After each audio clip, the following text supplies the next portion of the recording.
இந்த மாலை ஆராதனையில் கலந்து கொள்கிறோம். உங்கள் யாவரையும் ஆண்டவராக இயேசு நாமத்தினாலே வாழ்த்துகிறோம், வரவேற்கிறோம். எல்லாரும் அப்படியே கண்களை மூடி கர்த்தரை ஸ்தோத்திரம் பண்ணுவோம். கர்த்தர் நல்லவர். ஹல்லேலூயா, ஹல்லேலூயா, ஹல்லேலூயா. நல்லவரே, நாங்கள் உம்மை ஸ்தோத்திரிக்கிறோம், உம்மை துதிக்கிறோம், உம்மை துதிக்கிறோம். ஆண்டவரே, பரிசுத்த ஆவியானவரே, நாங்கள் உம்மை துதிக்கிறோம், உம்மை ஸ்தோத்திரிக்கிறோம், உம்மை துதிக்கிறோம். ஆண்டவரே, ஹல்லேலூயா. உம்முடைய கிருபைக்காக, உம்முடைய இரக்கங்களுக்காக, உம்முடைய தயவுக்காக, உடைய மன்னிப்பு மனதுருக்கத்துக்காக நாங்கள் உண்மை ஸ்தோத்திரிக்கிறோம், துதிக்கிறோம், துதிக்கிறோம்.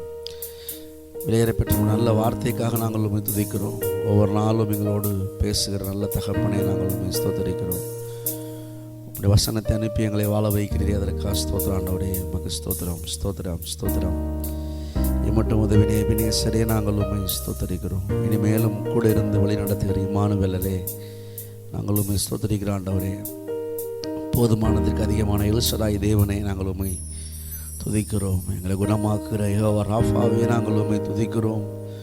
நாமங்களை நாங்கள் உயர்த்துகிறோம். ஆண்டவரே, ஸ்தோத்திரம், ஸ்தோத்திரம், ஸ்தோத்திரம். கர்த்தர் நல்லவர், கர்த்தர் நல்லவர், கர்த்தர் நல்லவர், கர்த்தர் நல்லவர், கர்த்தர் நல்லவர், கர்த்தர் நல்லவர் என்று நாங்கள் அறிக்கை செய்கிறோம். ஆண்டவரே, ஹல்லேலூயா, ஹல்லேலூயா, ஹல்லேலூயா, ஹல்லேலூயா, ஹல்லேலூயா, ஹல்லேலூயா, ஹல்லேலூயா, ஹல்லேலூயா. எங்கள் மனதை புதிதாக்குகிற நல்ல வார்த்தைகளுக்காக ஸ்தோத்திரம். எங்கள் ஆத்மாவை உயிர்ப்பிக்கிற முடிய வார்த்தைகளுக்காக ஸ்தோத்திரம். ஆண்டவரே, ஸ்தோத்திரிக்கிறோம். ஹல்லேலூயா, ஹல்லேலூயா, ஹல்லேலூயா, ஹல்லேலூயா, ஹல்லேலூயா. எங்கள் கண்களை தெளிவிக்கிற முடிய வார்த்தைக்காக நாங்கள் உம்மை ஸ்தோத்திரிக்கிறோம். ஆண்டவரே, உம்மை துதிக்கிறோம். ஸ்தோத்திரம், ஸ்தோத்திரம். ஹல்லேலூயா, ஹல்லேலூயா, ஹல்லேலூயா, ஹல்லேலூயா, ஹல்லேலூயா, ஹல்லேலூயா, ஹல்லேலூயா, ஹல்லேலூயா, ஹல்லேலூயா. பாவங்கள் மன்னித்தா, நோய்கள் குணமாக்கினா. பாவங்கள் மன்னித்தா, நோய்கள் குணமாக்கினா.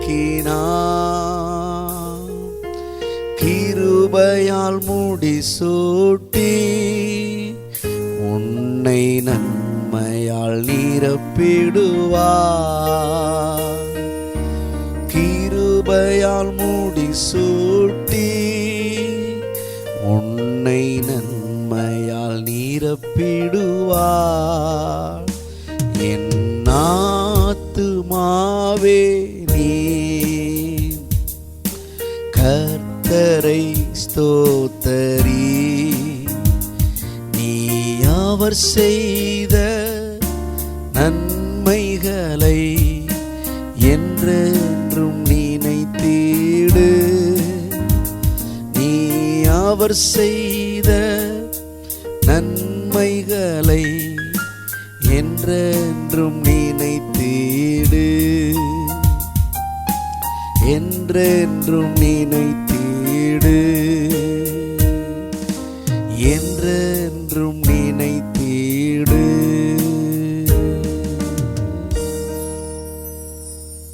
அன்பின் பிதாவே, கர்த்தராகிய இயேசு நாமத்தில் இந்த மாலை வேளையில் நாங்கள் ஒரு மனமாய் உம்முடைய சமூகத்தில் கூடி வந்திருக்கிறோம். இந்த ஆராதனை கர்த்தர் ஆசீர்வதிங்க. ஆறாம் முதல் முடி வரைக்கும் நீங்கள் முழுவதுமாய் பொறுப்படுத்திக் கொள்ளுங்கள்.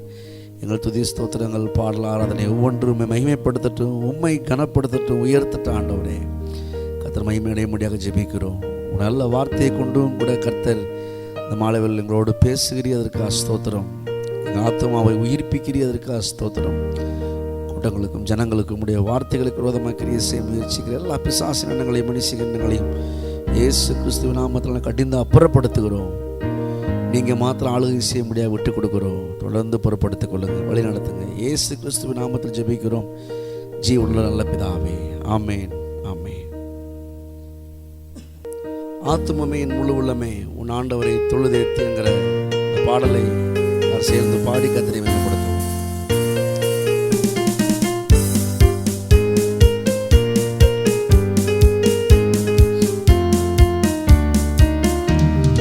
ஆத்துமமே என் முழு உள்ளமே உன் ஆண்டவரை தொழுதேத்து. இந்நாள் வரை அன்பு வைத்தாதரித்த உன் ஆண்டவரை தொழுதேத்து. ஆத்துமமே என் முழு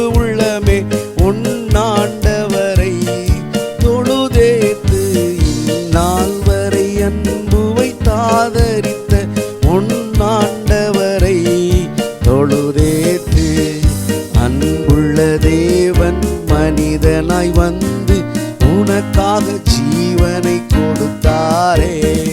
அன்புள்ள தேவன் மனிதனாய் வந்து உனக்காக ஜீவனை கொடுத்தாரே. ஆத்துமமே என் முழு உள்ளமே உன்னாண்டவரை தொழுதேற்று இந்நாள் வரை அன்பு வைத்தாதரித்த உன்னாண்டவரை தொழுதேத்து அவர் செய்த சகல உபகாரங்களை எண்ணி என்றென்றும் வாழ்வினில் ஸ்தோத்திரம் செய்யும். அவர் செய்த சகல உபகாரங்களை எண்ணி என்றென்றும் வாழ்வினில் ஸ்தோத்திரம் செய்.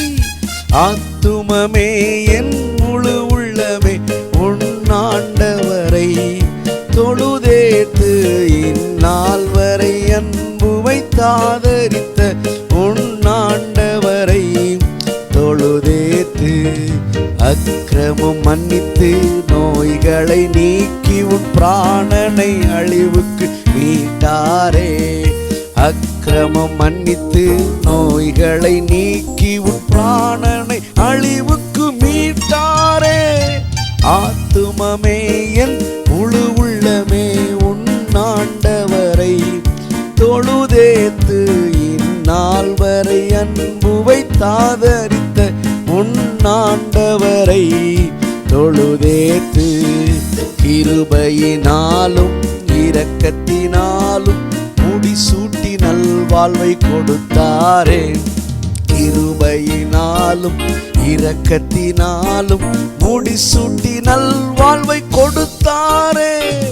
ஆத்துமமே என் முழு உள்ளமே உன்னாண்டவரை தொழுதேத்து இந்நாள் வரை அன்பு வைத்தாதரித்த உன்னாண்டவரை தொழுதேத்து நீடித்த நாட்கள் திருப்தியாய் நடத்தி நன்மை கிருபைகளை தொடரச் செய்வார். நீடித்த நாட்கள் திருப்தியாய் நடத்தி நன்மை கிருபைகளை தொடரச் செய்வார்.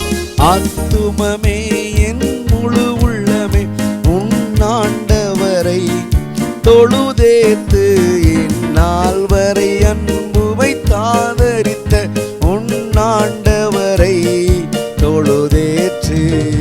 ஆத்துமமே என் முழு உள்ளமே உன்னாண்டவரை தொழுதேத்து இந்நாள் வரை அன்பு வைத்தாதரித்த உன்னாண்டவரை தொழுதேத்து.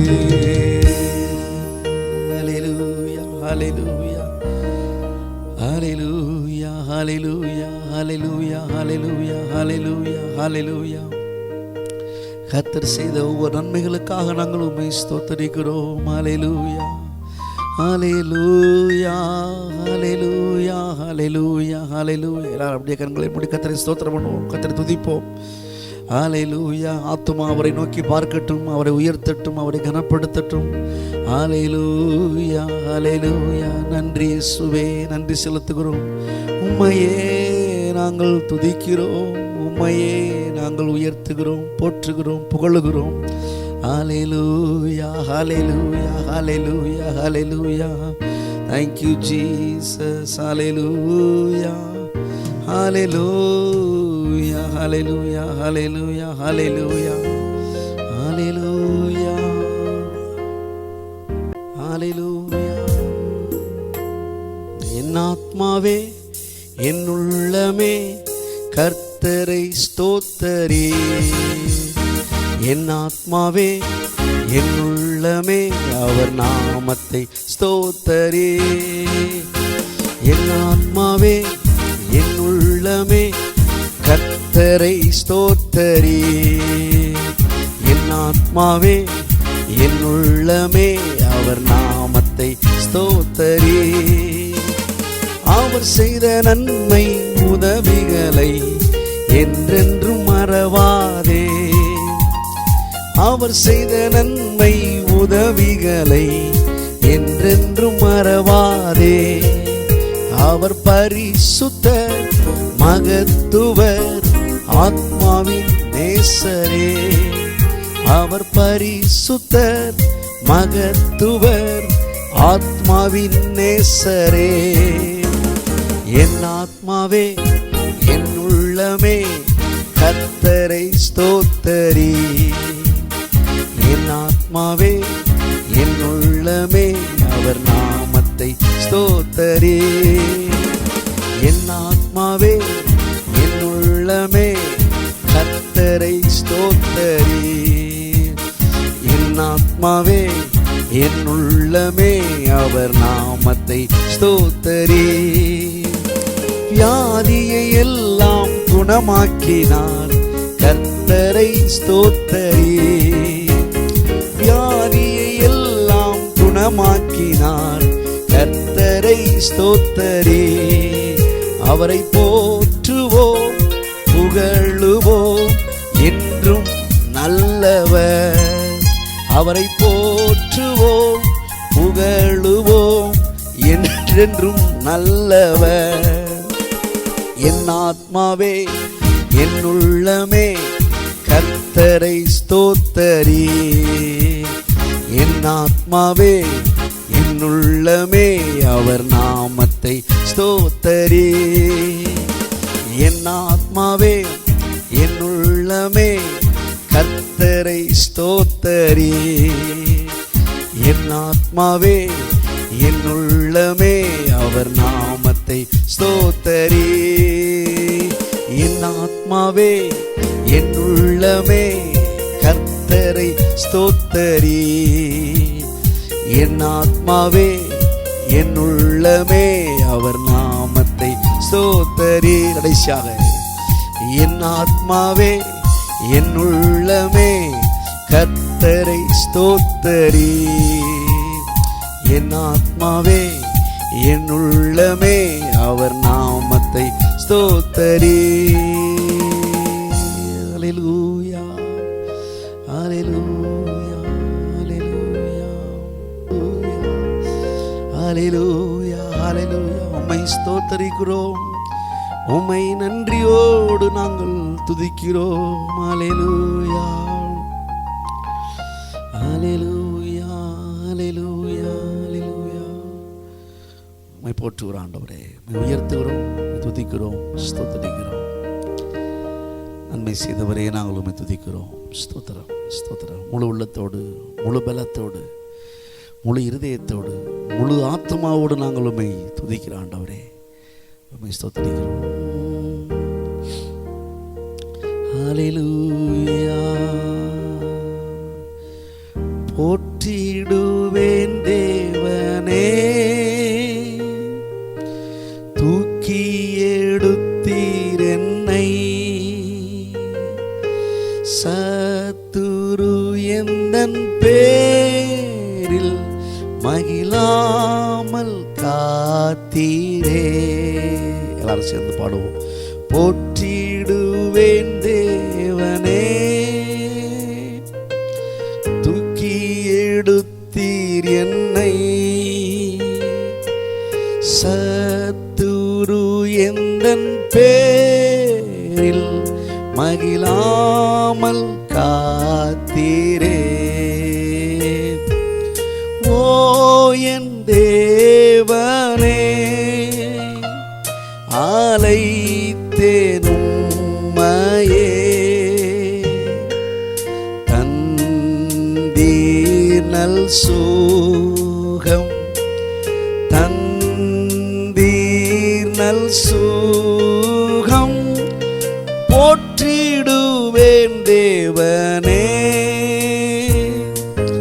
தூக்கி எடுத்தீர் என்னை. சத்துரு எந்தன் பேரில் மகிழாமல் காத்தீரே. பாடுவேன் உயிருள்ளவரை, துதி பாடிடுவேன் தேவனை. ஜீவனுள்ள நாளெல்லாம் இன்பமே என்றும் அவர் தியானமே.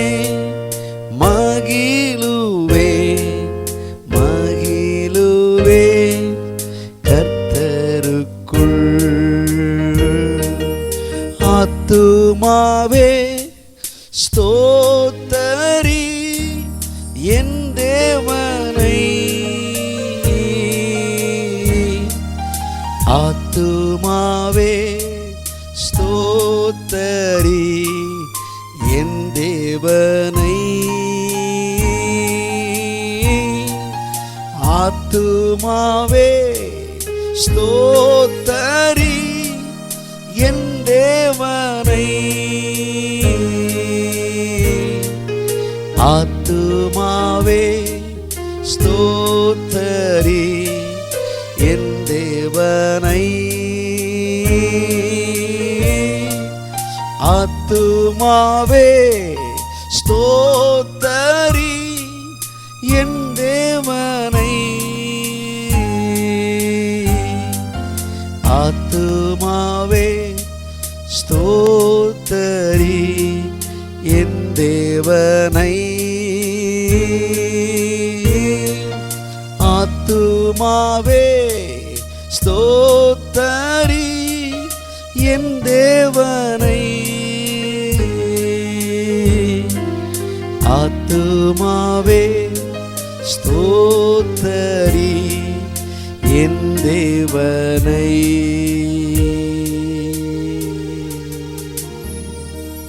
கர்த்தர் செய்த நன்மை, உதவி, ஒத்தாசை, உங்களுடைய அனுகூலகம், உங்களுடைய அனுகிரகத்திற்காக நாங்கள் உம்மை நன்றியோடு துதித்து ஸ்தோத்தரித்து கனப்படுத்தி வாழ்த்தி உயர்த்தி மேன்மைப்படுத்தி எல்லா துதி கன மகிமை யாவற்றையும் எங்கள் மீட்பெரும் இரட்சகரும் தேவனுமாக இருக்கிற எங்கள் இயேசு ராஜாவுக்கே செலுத்துகிறோம் எங்கள் ஜீவனுள்ள நல்ல பிதாவே. ஆமேன், ஆமேன், ஆமேன். இந்த மாலை ஆராதனையிலே கலந்து கொள்கிறோம் உங்கள் யாவரையும் ஆண்டவராக இயேசுவின் நாமத்தினாலே வாழ்த்துகிறோம், வரவேற்கிறோம். கர்த்தர் நல்லவர், அவர் நம்மோடு கூட இருக்கிறார், நம்மை தொடர்ந்து பாதுகாக்கிறார், பராமரிக்கிறார், வழிநடத்துகிறார், கூட இருந்து நம்மை ஆற்றுகிறார், தேற்றுகிறார், நம்மோடு பேசுகிறார். எத்தனை பேர் கர்த்தர் பேசுகிறார்ன்றீங்க? தேவன் தம்முடைய வார்த்தையின் மூலமாக ஒவ்வொரு நாளும் நம்மோடு பேசுகிறார். பலவிதமான சத்தங்கள் மத்தியில், பலவிதமான சூழ்நிலையின் மத்தியில் தேவனுடைய வார்த்தையை நீங்கள் கேட்கும்போது, தேவனுடைய வார்த்தையை நீங்கள் படிக்கும்போது, தியானிக்கும்போது நிச்சயமாக கர்த்தர் பேசுகிறது அங்கே நமக்கு விளங்க ஆரம்பிக்கும். கர்த்தர் நம்மோட அருமையாய் பேசுகிறவராக இருக்கிறார். நம்ம ஏதோ உருவத்தை வணங்கவில்லை. வேதத்தில் வாசிக்கிறோம், தேவன் ஆவியாய் இருக்கிறார். இது ஒரு உருவம் அல்ல, ஆவியாக இருக்கிறார், ஒரு நபராக இருக்கிறார். நம்முடைய அன்புக்காக ஏங்குகிற ஒரு நபர், நம்முடைய வார்த்தைகளுக்காக ஏங்குகிற ஒரு நபர், நம்ம அவரோடு பேச வேண்டும் என்றும் விரும்புகிறார். அதுக்கு தான் கர்த்தர் ஜெபத்தை ஏற்படுத்தியிருக்கிறார். ஜெபத்தின் மூலமாக நம்ம அவர்கிட்ட பேசுகிறோம், வார்த்தையின் மூலமாக அவர் நம்மோடு பேசுகிறார். எத்தனை பேர் கர்த்தர் பேசுகிறாருன்றீங்க? ஒவ்வொரு வாரமாக ஆராதனை மூலமாக கூட கர்த்தர் பேசுகிறாரா? சொல்கிற வார்த்தை உங்களுக்குள்ளே உங்களோடு பேசணும். உங்களுக்கு அது ஆம் என்று, ஆமேன் என்றும் அது உள்ளே இறங்கணும். தேசத்தில் குடியிருந்து சத்தியத்தை மேய்ந்து கொள்ளுங்கள் என்று வேதம் சொல்லுகிறது. அது அப்படியே உள்ளே இறங்கணும், மேயணும், நமக்குள்ளே அது வேலை செய்யணும். எப்படி சாப்பாடு சாப்பிடும்போது இந்த சரீரம் வளருகிறதோ, அதே போல் இந்த ஆவிக்குரிய மன்னாவாகிய தேவனுடைய வார்த்தையை சாப்பிடும்போது நம்முடைய ஆவிக்குரிய வாழ்க்கையிலையும் வளரணும், ஆத்மாவுக்குரிய வாழ்க்கையில் வளரணும். அதுக்கப்புறம் சரீரப்பிரகாரமான வாழ்க்கையிலையும் இந்த மன்னா நம்மை வாழ வைக்கிறதா இருக்கிறது. மனுஷன் அப்பத்தினாலே மாத்திரமல்ல, தேவனுடைய வாயிலிருந்து புறப்படுற ஒவ்வொரு வார்த்தையினாலும் பிழைப்பான். நம்மை பிழைக்க வைக்கிற வார்த்தை, வாழ வைக்கிற வார்த்தை, பேசுகிற வார்த்தை.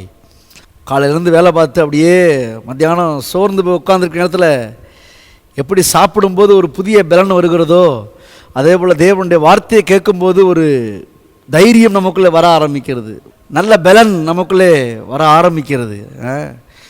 சோர்ந்து போன நேரத்தில் வார்த்தை நம்மை சூழ்ந்து கொண்டு தேற்றுகிறது. எத்தனை பேர் உண்மைன்றீங்க? இது பேசுகிற வார்த்தை. நிருபங்களை வாசிக்கிறோம், இது வெறும் வார்த்தை கிடையாது, ஜீவ வார்த்தையை குறித்து பேசுகிறோம்ன்றாங்க. அதே போல் அப்போஸ்தலர் காலங்களில் தேவனுடைய வார்த்தையை பிரசங்கிப்பதற்கு தடை வரும்போது தேவதூதன் அந்த தடையெல்லாம் முறியடித்து போட்டு சொல்கிறான், பாருங்க, இந்த ஜீவ வார்த்தையை குறித்து போய் பேசுங்கள் அப்படின்றான். அப்போது இது ஜீவ வார்த்தை, நான் சொல்லுகிற வசனங்கள் ஆவியாயும் ஜீவனாயும் இருக்கிறது. இதில் உயிர் இருக்குது, இது பேசுது. எத்தனை பேர் பேசுதுன்றீங்க? ஏதோ இது வெறும் எழுதப்பட்ட புஸ்தகம் அல்ல, அல்லது மனுஷனால் கொடுக்கப்பட்ட வெறும் கருப்பு எழுத்துக்குரிய புஸ்தகம் கிடையாது. இது தேவனால் கொடுக்கப்பட்ட அற்புதமான பேசுகிற புஸ்தகம், வாழ்க்கையில் வெற்றியை கொண்டு வருகிற புஸ்தகம், வாழ்க்கையில் நம்மை மேலாக்குகிற புஸ்தகம், வாழ்க்கையில் நம்ம உயர்த்துகிற புஸ்தகம், நம்மை உணர்த்துகிற புஸ்தகம். தவறு செய்யும்போது உணர்த்தப்படுகிறோம், சோர்ந்து போன நேரத்தில் பலப்படுத்தப்படுகிறோம், பலவீனப்பட்ட நேரத்தில் இந்த வார்த்தை நம்மை பலப்படுத்துகிறது. எத்தனை பேர் ஆமேன்னு சொல்கிறீங்க? என் கிருபை உனக்கு போதும் என்று கர்த்தர் சொல்கிறாருங்க. உன் பலவீனத்தை என்னுடைய பலன் பூர்ணமாக விளங்கும் அப்படின்று அந்த வார்த்தையை படிக்கும்போது நம்மோடு பேசுகிற மாதிரியே இருக்குது. எத்தனை பேர் பேசுகிற மாதிரி இருக்குதுன்றீங்க? அப்படி தான் பைபிளை படிக்கணும். வேதத்தை திறக்கும் போதே ஆண்டவரே உடைய வார்த்தையை கொண்டு என்னோட பேசுங்க ஆண்டவரே. ஆராதனையில் வீட்டில் உட்காந்துருக்கிறீங்க, இப்போ கூட அப்படி தான் உட்காரணும். ஏதோ நேரப்போக்காக வந்து உட்கார்றதுல பிரயோஜனமே கிடையாது. ரொம்ப பிரயாசப்பட்டு, ரொம்ப கஷ்டப்பட்டு, ரொம்ப முயற்சி எடுத்து பிரசங்கித்து வீட்டில் உட்காந்து ஒர்க் பண்ணி பிரயாசப்பட்டு தான் அனுப்புகிறோம். ஏதோ நேரப்போக்காக செய்யலைங்க. ஒரு பெரிய தரிசனத்தோடு கர்த்தர் கொடுத்த இந்த பொறுப்பை சரியாய் செய்ய வேண்டும். எப்படியாவது மக்களுக்குள்ள அந்த வார்த்தை போய் சேர வேண்டும். ஏனென்றால் பலவிதமான சத்தங்களை இன்றைக்கி கேட்குறோம். அதன் மத்தியிலும் தேவனுடைய சரியான சத்தத்தை, தேவனுடைய சரியான சத்தியத்தை கொடுத்து ஜனங்களை விடுதலையாக்க வேண்டும் என்கிற நோக்கத்தோடு தான் வீட்டில் வேதத்தை படிக்கிறோம், தியானிக்கிறோம், தேவ சமூகத்தில் காத்திருக்கிறோம், சபையில் வந்து பேசுகிறோம், வீடியோ எடுக்கிறோம், மறுபடியும் வீட்டில் உட்காந்து ஒர்க் பண்ணுறோம், பிரயாசப்பட்டு அனுப்புகிறோம். எதுக்குன்னு கேட்டிங்கன்னா, ஒரு நமக்குள்ள தெளிவு உண்டாகும்படி, நமக்குள்ள ஒரு புது பலன் உண்டாகும்படி, நம்பிக்கையற்ற அந்த நேரத்தில் நம்பிக்கையை கொடுக்கும்படி. எத்தனை பேர் கர்த்தருடைய வார்த்தை உங்களுக்குள்ள நம்பிக்கை கொடுக்குதுன்றீங்க? விசுவாசம் இல்லாத நேரத்தில் விசுவாசத்தை கொடுக்கும்படி அதுக்கு தான் பிரயாசம் எடுக்கிறோம். நீங்களும் அந்த தரிசனத்தோடு தான் உட்காந்து கேட்கணும். ஆண்டவரே, நீங்கள் காலையிலேருந்து என்னமோ சத்தம் டிவியில் கேட்டோம், நியூஸ் பேப்பரில் பார்த்தோம், மனுஷங்க மூலமாக கேட்டோம், ஆனாலும் நீர் இப்போ எங்களோட பேசுங்க ஆண்டவரே, உம்முடைய வார்த்தையின்படியே எங்களுக்கு ஆகட்டும். என்னதான் நாங்கள் சத்தம் கேட்டாலும், ஆனால் எங்கள் வாழ்க்கையில் நாங்கள் விசுவாசிக்கிறது உம்முடைய வார்த்தையின்படி எங்களுக்கு ஆகட்டும் ஆண்டவரே. மரியாதை போல் அப்படிப்பட்ட ஒரு அர்ப்பணிப்போடு வந்து உட்கார்ந்தீங்கன்னா இந்த வார்த்தை உங்கள் ஆத்மாவை உயிர்ப்பிக்கிறதா இருக்கிறது, உங்கள் மனதை தெளிவிக்கிறதா இருக்கிறது, உங்களை பலப்படுத்துகிறதா இருக்கிறது. உங்களை என்ன வர்ணித்துட்டே போகலாம் அந்த வார்த்தையை குறித்து. ஆகவே கேட்கிற காதுகள் பாக்கியம் உள்ளவைகள், தொடர்ந்து சத்தியங்களை கேளுங்க, விசுவாசமாக இருங்க, எந்த ஆராதனையும் மிஸ் பண்ணாதீங்க. வியாழக்கிழமை சாயந்தரம் 6:30 மணிக்கு போடுறோம், ஞாயிற்றுக்கிழமை காலையில் 9 மணிக்கு ஆராதனை நடக்குது, ஞாயிற்றுக்கிழமை சாயந்தரம் 6:30 மணிக்கு வெற்றி வாழ்வை குறித்து பேசுகிறோம். தொடர்ந்து எல்லா ஆராதனையிலையும் கலந்து கொண்டு தேவனுடைய சபை திறக்கப்பட வரைக்கும் தொடர்ந்து கேளுங்க, விட்டு விடாதீங்க. நிச்சயமாக உங்கள் வீடுமே ஒரு சபை தான். ஏனென்றால் நம்முடைய ஆலயம் என்பது நம்மெல்லாம் கூடுகிற ஒரு கட்டடம். ஆனால் உண்மையிலே ஆலயம் எது கேட்டிங்கன்னா நீங்கள் தான். நம்முடைய சரீரம் தான் தேவனுடைய ஆலயமாக இருக்கிறது, நம்முடைய ஆவி தான் தேவனுடைய ஆலயமாக இருக்கிறது. தேவ ஆவியானவர் நமக்குள்ளே வாசம் பண்ணுகிறார், அவர் குடியிருக்கிறார். நம்ம தான் நடமாடும் அவருடைய ஆலயம். இன்றைக்கி கோயிலை தேடி ஜனங்கள் எங்கே ஓடுறாங்க, ஆனால் உண்மையிலே அவர் கோயிலை தேடி வந்திருக்கிறார். அந்த கோயில் யாருன்னு கேட்டிங்கன்னா நீங்கள் நானும் தான். நம்ம எங்கெல்லாம் உட்கார்றோமோ அங்கே கர்த்தர் இருக்கிறார். அதை விசுவாசித்து நான் தேவனுடைய ஆலயமாக இருக்கிறேன் என்று சொல்லி, இப்போ வீட்டில் நீங்கள் 5 பேர் 6 பேர் உட்காந்துருக்கீங்கன்னா ஒரு 6 ஆலயங்கள் இருக்குது அங்கே. எத்தனை பேர் ஆமேன்னு சொல்கிறீங்க? இதாங்க விசுவாசம், இதான் நம்பிக்கை. அங்கே கர்த்தர் இருக்கிறார், உங்களுக்குள்ளே கர்த்தர் இருக்கிறார். ஆகவே தைரியமாக, சந்தோஷமாக, அந்த ஒரு நினைவோடு கூட, அந்த ஒரு தரிசனத்தோடு கூட இந்த ஆராதனையில் கலந்து கொள்ளுங்கள். நிச்சயமாக உங்களுக்கு இது ஆசீர்வாதமாக இருக்கும். உங்களை தேற்றும், மாற்றும், உணர்த்தும், உயர்த்தும், மேன்மைப்படுத்தும், கனப்படுத்தும், எல்லா தீமைக்கு விலக்கி பாதுகாக்கும். தொடர்ந்து நீடித்த நாட்களாக உங்களை திருப்தியாக்கி, கர்த்தருடைய வருகை தாமதிக்குமானால் நீடித்த நாட்களால் நீங்கள் திருப்தியாக இருப்பீங்க. அது வரைக்கும் நன்மை கிருபை மாத்திரம் உங்களை நிச்சயமாகவே தொடரும். ஆமேன். சரி, கர்த்தருடைய வார்த்தைக்கு நேராக கௌரவங்களை செலுத்தி, நான் ஏன் எடுத்தனும் வசனத்துக்குள்ளே போகாமல் இப்படி சொல்கிறேன்னா, உங்கள் மனதை அப்போ தான் ஒருமுகப்படும், இந்த வார்த்தைக்கு நேராக திரும்பப்படும். அதனால தான் பிரசங்கம் ஆரம்பிக்கிறதுக்கு முன்னாடி இதெல்லாம் சொல்லிவிட்டு பிரசங்கத்தை ஆரம்பிக்கிறோம். உங்கள் மனதை அப்படியே ஒருமுகப்படுத்தணும். இப்போ சொல்லும் போதே இன்றைக்கி கர்த்தர் என்ன பேச போகிறாருன்ற ஒரு ஆவல் உங்களுக்கு இருக்குதுல்ல, இருக்கணும். அதுக்கு தான் இதை சொல்லிட்டு பிரசங்கிக்கிறோம். ஆகவே இது ஒரு நேரப்போக்குக்காக அல்ல, நேரமே இல்லை எனக்கு. உங்களுக்கு உங்களை மனதை அப்படியே ஒருமுகப்படுத்தி கர்த்தருடைய வார்த்தைக்குள்ளே உங்களை கொண்டு வர வேண்டும் என்கிற ஒரு நோக்கத்தோடு தான் இதை செய்கிறோம். ஆகவே நீங்கள் பாக்கியவான்கள். இயேசுவை ஏற்றுக்கொள்ளாதவர்கள் இதை கேட்டுக்கொண்டிருப்பீர்களானால் இயேசுவை சொந்த இரட்சகராக ஏற்றுக்கொள்ளுங்கள். அது மாத்திரமல்ல, இயேசுவை சொந்த இரட்சகராக ஏற்றுக்கொண்டவர்கள் இந்த வார்த்தையில் தியானமாக இருக்க வேண்டும் என்று வேதம் நமக்கு முழுவதுமாய் போதிக்கிறது. சரி, வாசிப்போம். யோசுவாவின் புஸ்தகம் 1ஆவது அதிகாரம், யோசுவா 1:8 நான் வாசிக்கிறேன். இந்த நியாயப்பிரமாண புஸ்தகம் உன் வாயை விட்டு பிரியாதிருப்பதாக, இதில் எழுதியிருக்கிறபடியெல்லாம் செய்ய நீ கவனமாக இருக்கும்படிக்கு இரவும் பகலும் இதை தியானித்து கொண்டிருப்பாயாக. அப்பொழுது நீ உன் வழியை வாய்க்க பண்ணுவாய், அப்பொழுது நீ புத்திமானாயும் நடந்து கொள்ளுவாய். கண்களை மூடி ஜெபம் பண்ணுவோம். அன்புள்ள பிதாவே, கர்த்தராகிய இயேசுவின் நாமத்தில் இந்த நல்ல குளிர்ச்சியான மாலை வேளையிலே உம்முடைய சமூகத்தில் நாங்கள் வந்திருக்கிறோம். எப்போதும் கூட உம்முடைய வார்த்தையை கொண்டு எங்களோடு பேசுங்க. எங்களுடைய மனம் புதிதாகட்டும், தெளிவாகட்டும், உயிர்ப்பிக்கப்படட்டும். கர்த்தாவே, உம்முடைய வார்த்தையை கொண்டு மனதை உயிர்ப்பித்து வாழ்க்கையும் உயிர்ப்பித்து ஆண்டவரே உம்முடைய சித்தத்தை நிறைவேற்றுகிறீர். அதற்கு ஸ்தோத்திரம். இந்த உம்முடையது நீங்கள் ஆளுகை செய்யுங்க. இயேசு நாமத்தில் ஜெபிக்கிறோம் நல்ல பிதாவே, ஆமென். இந்த நியாயப்பிரமாண புஸ்தகங்கள் அல்லது இந்த தேவனுடைய வார்த்தையை யோசுவாவுக்கு கர்த்தர் கொடுக்கும்போது யோசுவா ஒரு பெரிய பொறுப்பை எடுத்துக்கொள்கிறார். அந்த நேரத்தில் தான் கர்த்தர் சொல்கிறாரு, இப்போ நீ எடுத்திருக்க பொறுப்பில், நீ எடுத்திருக்கிற இந்த முயற்சியில், நீ எடுத்திருக்கிற இந்த காரியத்தில் வெற்றி பெற வேண்டுமானால் இந்த நியாயப்பிரமாண புஸ்தகங்கள் வாயை விட்டு பிரியாதிருப்பதாக. அப்புறம் சொல்கிறாரு, இரவும் பகலும் அதை தியானித்து கொண்டிருப்பாயாக, அல்லது கற்பனை செய்து கொண்டிருப்பாயாக, அல்லது இதவே தரிசனமாக கொண்டிருப்பாயாக என்று சொல்லி கர்த்தர் அருமையாக கற்றுக் கொடுக்கிறார். நான் ஏற்கனவே சொன்னதை மறுபடியும் ஞாபகப்படுத்துகிறேன். இந்த வேத புஸ்தகம் ஏதோ கிறிஸ்தவ ஃபாதர்மார்கள் பக்தியாக அப்படியே பிரசங்கித்துட்டு போகிறதுக்கு மாத்திரமல்ல, இது உங்கள் எல்லாருக்கும் கொடுக்கப்பட்டிருக்கிறது. ஏதோ எங்களுக்காக மாத்திரமல்ல, நாங்கள் ஏதோ ஊழியம் பண்ணுறதுக்காக கொடுக்கப்பட்ட புஸ்தகம் அல்ல.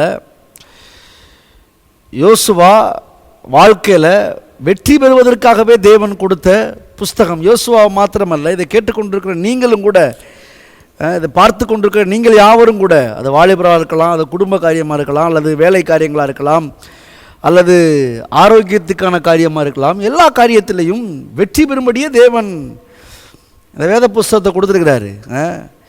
இது ஒரு பக்தியின் புஸ்தகம் மாத்திரமல்ல, நல்ல புத்தியின் புஸ்தகம், வெற்றியின் புஸ்தகம். எல்லாம் சொல்லுவோம் வெற்றியின் புஸ்தகம். ஆகவே இது எல்லாருக்கும் கொடுக்கப்பட்டிருக்கிறது. ஒருவேளை இயேசுவை ஏற்றுக்கொள்ளாதவர்கள் கூட இதை படிக்கும்போது பாவத்திலிருந்து வெற்றி பெறலாம். எத்தனை பேர் உண்மைன்றீங்க? இது பரிசுத்த வேதாகமம். எல்லாம் சொல்லுவோம் பரிசுத்த வேதாகமம். இதை படிக்கும்போது, இதை தியானிக்கும்போது பரிசுத்தமான வாழ்க்கையை உண்டாக்குகிறதா இருக்கிறது. பல வருஷங்களாக பாதிகளாக இருக்கலாம், பல வருஷமாக துரோகிகளாக இருக்கலாம்,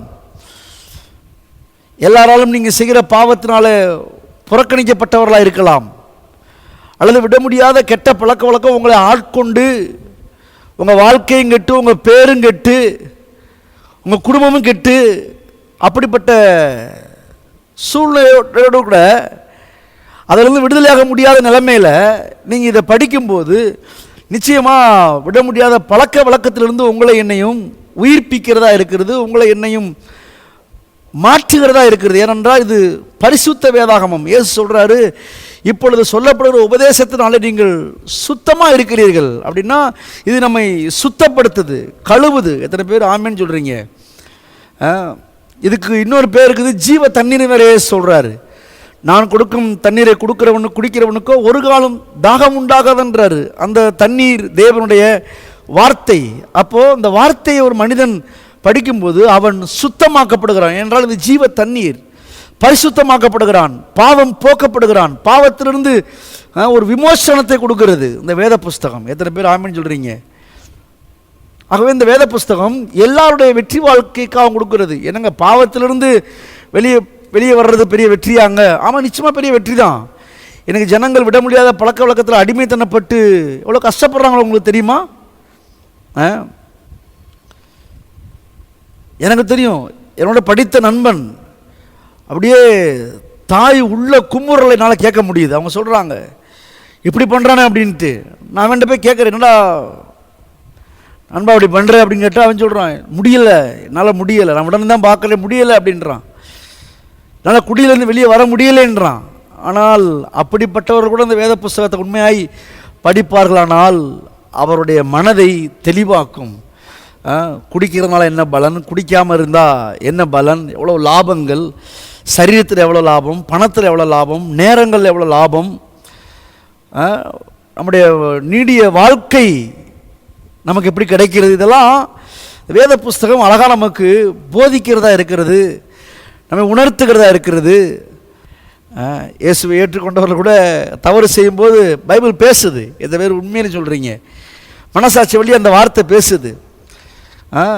எப்படி பேசுது? இயேசு கொடுத்த கிரயத்தை பேசுது. உன்னுடைய பாவத்தை போக்க, உன்னுடைய சாபத்தை ஒழிக்க, பாவத்தின் மூலம் வருகிற வியாதியை ஒழித்து கட்ட இயேசு கிறிஸ்து எவ்வளோ பாடுபட்டிருக்கிறார். அவர் யார்? அவர் ஏன் இந்த பூமிக்கு வந்தார்? என்ன செய்தார்? எதுக்கு சிலுவைக்கு ஏறினார்? எதுக்கு ரத்தம் சிந்தினார்? எதுக்கு அடிக்கப்பட்டு காயப்பட்டு அவமானப்படுத்தப்பட்டு எச்சியக்காரி துப்பப்படுத்தப்பட்டார் என்றெல்லாம் வேதம் சொல்லி, இப்படிலாம் உனக்காக கிரயம் செலுத்தின அந்த இயேசுடைய அன்புக்கு முன்பதாக நீ எப்படி இந்த தவறை செய்யலாம் அப்படின்றத இந்த வார்த்தை நம்மளோடு பேசுது. எத்தனை பேர் ஆமென்றீங்க? பரிசுத்த ஆவியானவர் இந்த வார்த்தையின் மூலம் நம்மளோடு பேசி கர்த்தர் நம்மை அவருக்குள்ளே கொண்டு வர வைக்கிறார். நம்மளா பாவத்தை விட முடியாது, எந்த மனிதனும் பாவத்தை விட முடியாது. ஆனால் இந்த வேத புஸ்தகத்தை படிக்கும்போது இது நம்மளோடு அழகாக பேசும். ஆகவே எங்கேயோ ஆரம்பித்து எங்கேயோ போய் இருக்கிறேன் பாருங்கள். இப்படி எல்லாவற்றிலையும் நல்ல வெற்றிகளை கொண்டு வருகிறது தேவனுடைய இந்த வார்த்தை. ஆகவே தான் கர்த்தர் யோசுவாவுக்கு சொல்கிறாரு, இப்படி பாவத்தில் மாத்திரமல்ல, இப்படி எல்லா காரியங்கள்லையும் வாழ்க்கையில் வெற்றி பெற வேண்டுமானால் இந்த நியாயப்பிரமாண புஸ்தகங்கள் வாயை விட்டு பிரியாதிருப்பதாக, இரவும் பகலும் இதை தியானித்து கொண்டிருப்பாயாக, அப்பொழுது நீ புத்திமானாய் நடந்து கொள்ளுவாய். இன்னொரு மொழிபெயர்ப்பில் போட்டிருக்குது, நல்ல வெற்றி பெறுவாயினே போட்டிருக்குது. எல்லாம் சொல்லுவோம் நல்ல வெற்றி. தேவன் கொடுக்குற வெற்றி நல்ல வெற்றி, தேவன் கொடுக்குற ஆசீர்வாதம் நல்ல ஆசீர்வாதம். எத்தனை பேர் ஆமென்றீங்க? கர்த்தருடைய ஆசீர்வாதமே ஐஸ்வர்யத்தை தரும், அதோட வேதனையை கூட்டார். ஆகவே தேவன் கொடுக்குற எல்லாமே நல்லதாக தான் இருக்க முடியும். எத்தனை பேர் ஆமென்றீங்க? தேவன் எந்த காரியத்திலையும் எந்த காலத்திலையும் கூட தீமை செய்கிறவர் அல்ல. கர்த்தர்கிட்டருந்து ஒன்று வருதுன்னா நல்லது மாத்திரம்தான். ஆதியாகமத்தில் வாசித்து பாருங்கள், 1-2 அதிகாரத்தில் அப்படியே ஃபுல்லாக சொல்லுவாங்க. அப்படியே கர்த்தர் சொல்லுவார், நல்லது என்று கண்டார், நல்லது என்று கண்டார், நல்லது என்று கண்டார். மனுஷனை உண்டாக்குனப்போ கூட மிகவும் நல்லது என்று கண்டார் தான் வேதத்தில் வாசிக்கிறோம். அப்படி கர்த்தர் எல்லாவற்றையும் நல்லதாக கொடுக்குறாரு. ஆகவே இவர் கொடுக்குற வெற்றியும் கூட ரொம்ப நல்ல வெற்றியாக இருக்கும். நீங்கள் நினைக்கிறதுக்கும் சொப்பனம் காணுங்கிறதுக்கும் அதிகமாய் எல்லா காரியங்களையும் நல்ல விதத்தில் முடித்து தருகிறவர் கர்த்தர். இதை பேர் ஆமென்றீங்க? சில காரியங்கள் முடியாமல் உட்காந்துருக்கிறீங்க, சில காரியங்கள் முடியலைன்னு உட்காந்துருக்கிறீங்க. இந்த காரியத்தை வந்து எப்படி நான் ஜெயம் பெற போகிறேன்னா அனைவரும் உட்காந்துருக்கிறீங்க. நான் சொல்கிறேன், கர்த்தர் அந்த காரியத்தில் நல்ல விதத்தில் உங்களுக்கு வெற்றியை பெற்று தருவார். இதை பேர் ஆமென்றீங்க? நம்முடைய தேவன் பேரை வெற்றி சிறக்க பண்ணுகிறவர், ஜெயம் கொடுக்குற தேவன். குதிரை யுத்த நாளுக்காக ஆயத்தப்படும் ஜெயமோ கர்த்தரால் வரும். சீட்டு மடியிலே கொட்டப்படும் காரிய சித்தியோ கர்த்தரால் வரும், கர்த்தரால் வரும். எதை பேர் ஆமென்னு சொல்கிறீங்க? எல்லாமே இயேசுவை ஏற்றுக்கொண்டவர்களுக்கு கர்த்தரே செய்ய முன் வந்து நிற்கிறார். உங்கள் வாழ்க்கையில் எல்லாம் அதான் ஒரு சில வீட்டில் எழுதப்பட்டிருப்பாங்க, பாருங்கள், இயேசுவே வீட்டின் தலைவர்னு சொல்லி. அது உண்மையான வார்த்தை. அவர் தலைவராக இருந்து, நல்ல எஜமானராக இருந்து, நல்ல தகப்பனாக இருந்து நம்மை எல்லா காரியத்திலையும் வெற்றி சிறக்க பண்ணுகிறவர், நல்ல வெற்றி கொடுக்கிறவர் நம்முடைய தேவன். சரி, அது மாத்திரமல்ல, இந்த வார்த்தை இப்போ சமீபமாக பார்த்து வருகிறோம், எல்லாருக்காகவும் கொடுக்கப்பட்டிருக்கிறது. ஏனென்றால் எல்லாருடைய ஆத்துமாவும் இன்றைக்கு மண்ணோடு ஒட்டி கொண்டிருக்கிறது. மண் என்பது இந்த மாம்ச சிந்தை, சுய சிந்தை, ஐம்புலன்களினால் காண்கிறவைகள், கேட்கிறவைகள், பார்க்கிறவைகள், இவைகளினால இந்த மனது அப்படியே ஒட்டி கிடக்கிறதுனால வாழ்க்கை உயிர்ப்பிக்கப்பட முடியாமல் இருக்கிறது. இன்றைக்கி அனைவருடைய வாழ்க்கை. இயேசுவை ஏற்றுக்கொண்டு ஞானஸ்தானம் எடுத்து அபிஷேகம் பெற்று கர்த்தருக்கு காணிக்கைலாம் கொடுத்து எல்லாம் பண்ணி இன்னும் அனைவருடைய வாழ்க்கை மேலே வர முடியாமல் எல்லா காரியங்களிலையும் ஆவிக்குரிய வாழ்க்கையில், ஆத்மாவுக்குரிய வாழ்க்கையில், சரீர பிரகாரமான வாழ்க்கையில் எல்லாவற்றிலையும் மேலே வர முடியாதபடிக்கு தடையாக இருக்கிறது எதுன்னு கேட்டிங்கன்னா நம்முடைய ஆத்துமா. ஏனென்றால் ஆத்துமா மண்ணோடு ஒட்டி கொண்டிருக்கிறது. தேவனுடைய வார்த்தை எவ்வளோ வல்லமையாக இருந்தாலும், தேவன் எவ்வளோதான் நமக்கு ஆசீர்வாதங்களை கல்வாரி சிலுவையின் மூலமாக ஆயத்தம் பண்ணி வச்சுருந்தாலும், ஆரோக்கியங்களை ஆயத்தம் பண்ணி வச்சுருந்தாலும், சுகத்தை ஆயத்தம் பண்ணி வச்சுருந்தாலும், இன்றைக்கி அந்த சுகத்தை பெறவிடாமல், ஆரோக்கியத்தை பெறவிடாமல், தேவன் வைத்திருக்கிற நல்ல வாழ்வை பெறவிடாமல் தடை செய்து கொண்டிருப்பது மனிதனுடைய ஆத்துமா. இந்த ஆத்துமா ஐம்புலன்களை சார்ந்து வாழுகிறபடினால் தேவன் ஆயத்த மனிதவைகளை பெற்று வாழ முடியாதபடிக்கு இவங்க அளவுக்கு வாழ்ந்து முடிச்சிடுறாங்க. இயேசுவை ஏற்றுக்கொண்ட பிறப்பாடு நானும் உங்களவுக்கு என் அளவுக்கு வாழுவது தேவனுடைய சித்தம் அல்ல. வேதத்தில் வாசிக்கிற என் தேவன் தம்முடைய ஐஸ்வர்யத்தின்படி எல்லாவற்றிலையும், ஐஸ்வர்யம் மாத்திரமல்ல ஆரோக்கியத்திலும் கூட அவர் எந்த அளவுக்கு உங்களை ஆரோக்கியமாய் குணமாக்க விரும்புகிறாரோ அந்த அளவுக்கு நீங்கள் ஆரோக்கியமாய் வாழ்ந்து அந்த அளவுக்கு நீடித்த நாட்களாக உங்களை திருப்தியாக்குவதுதான் தேவ சித்தம்.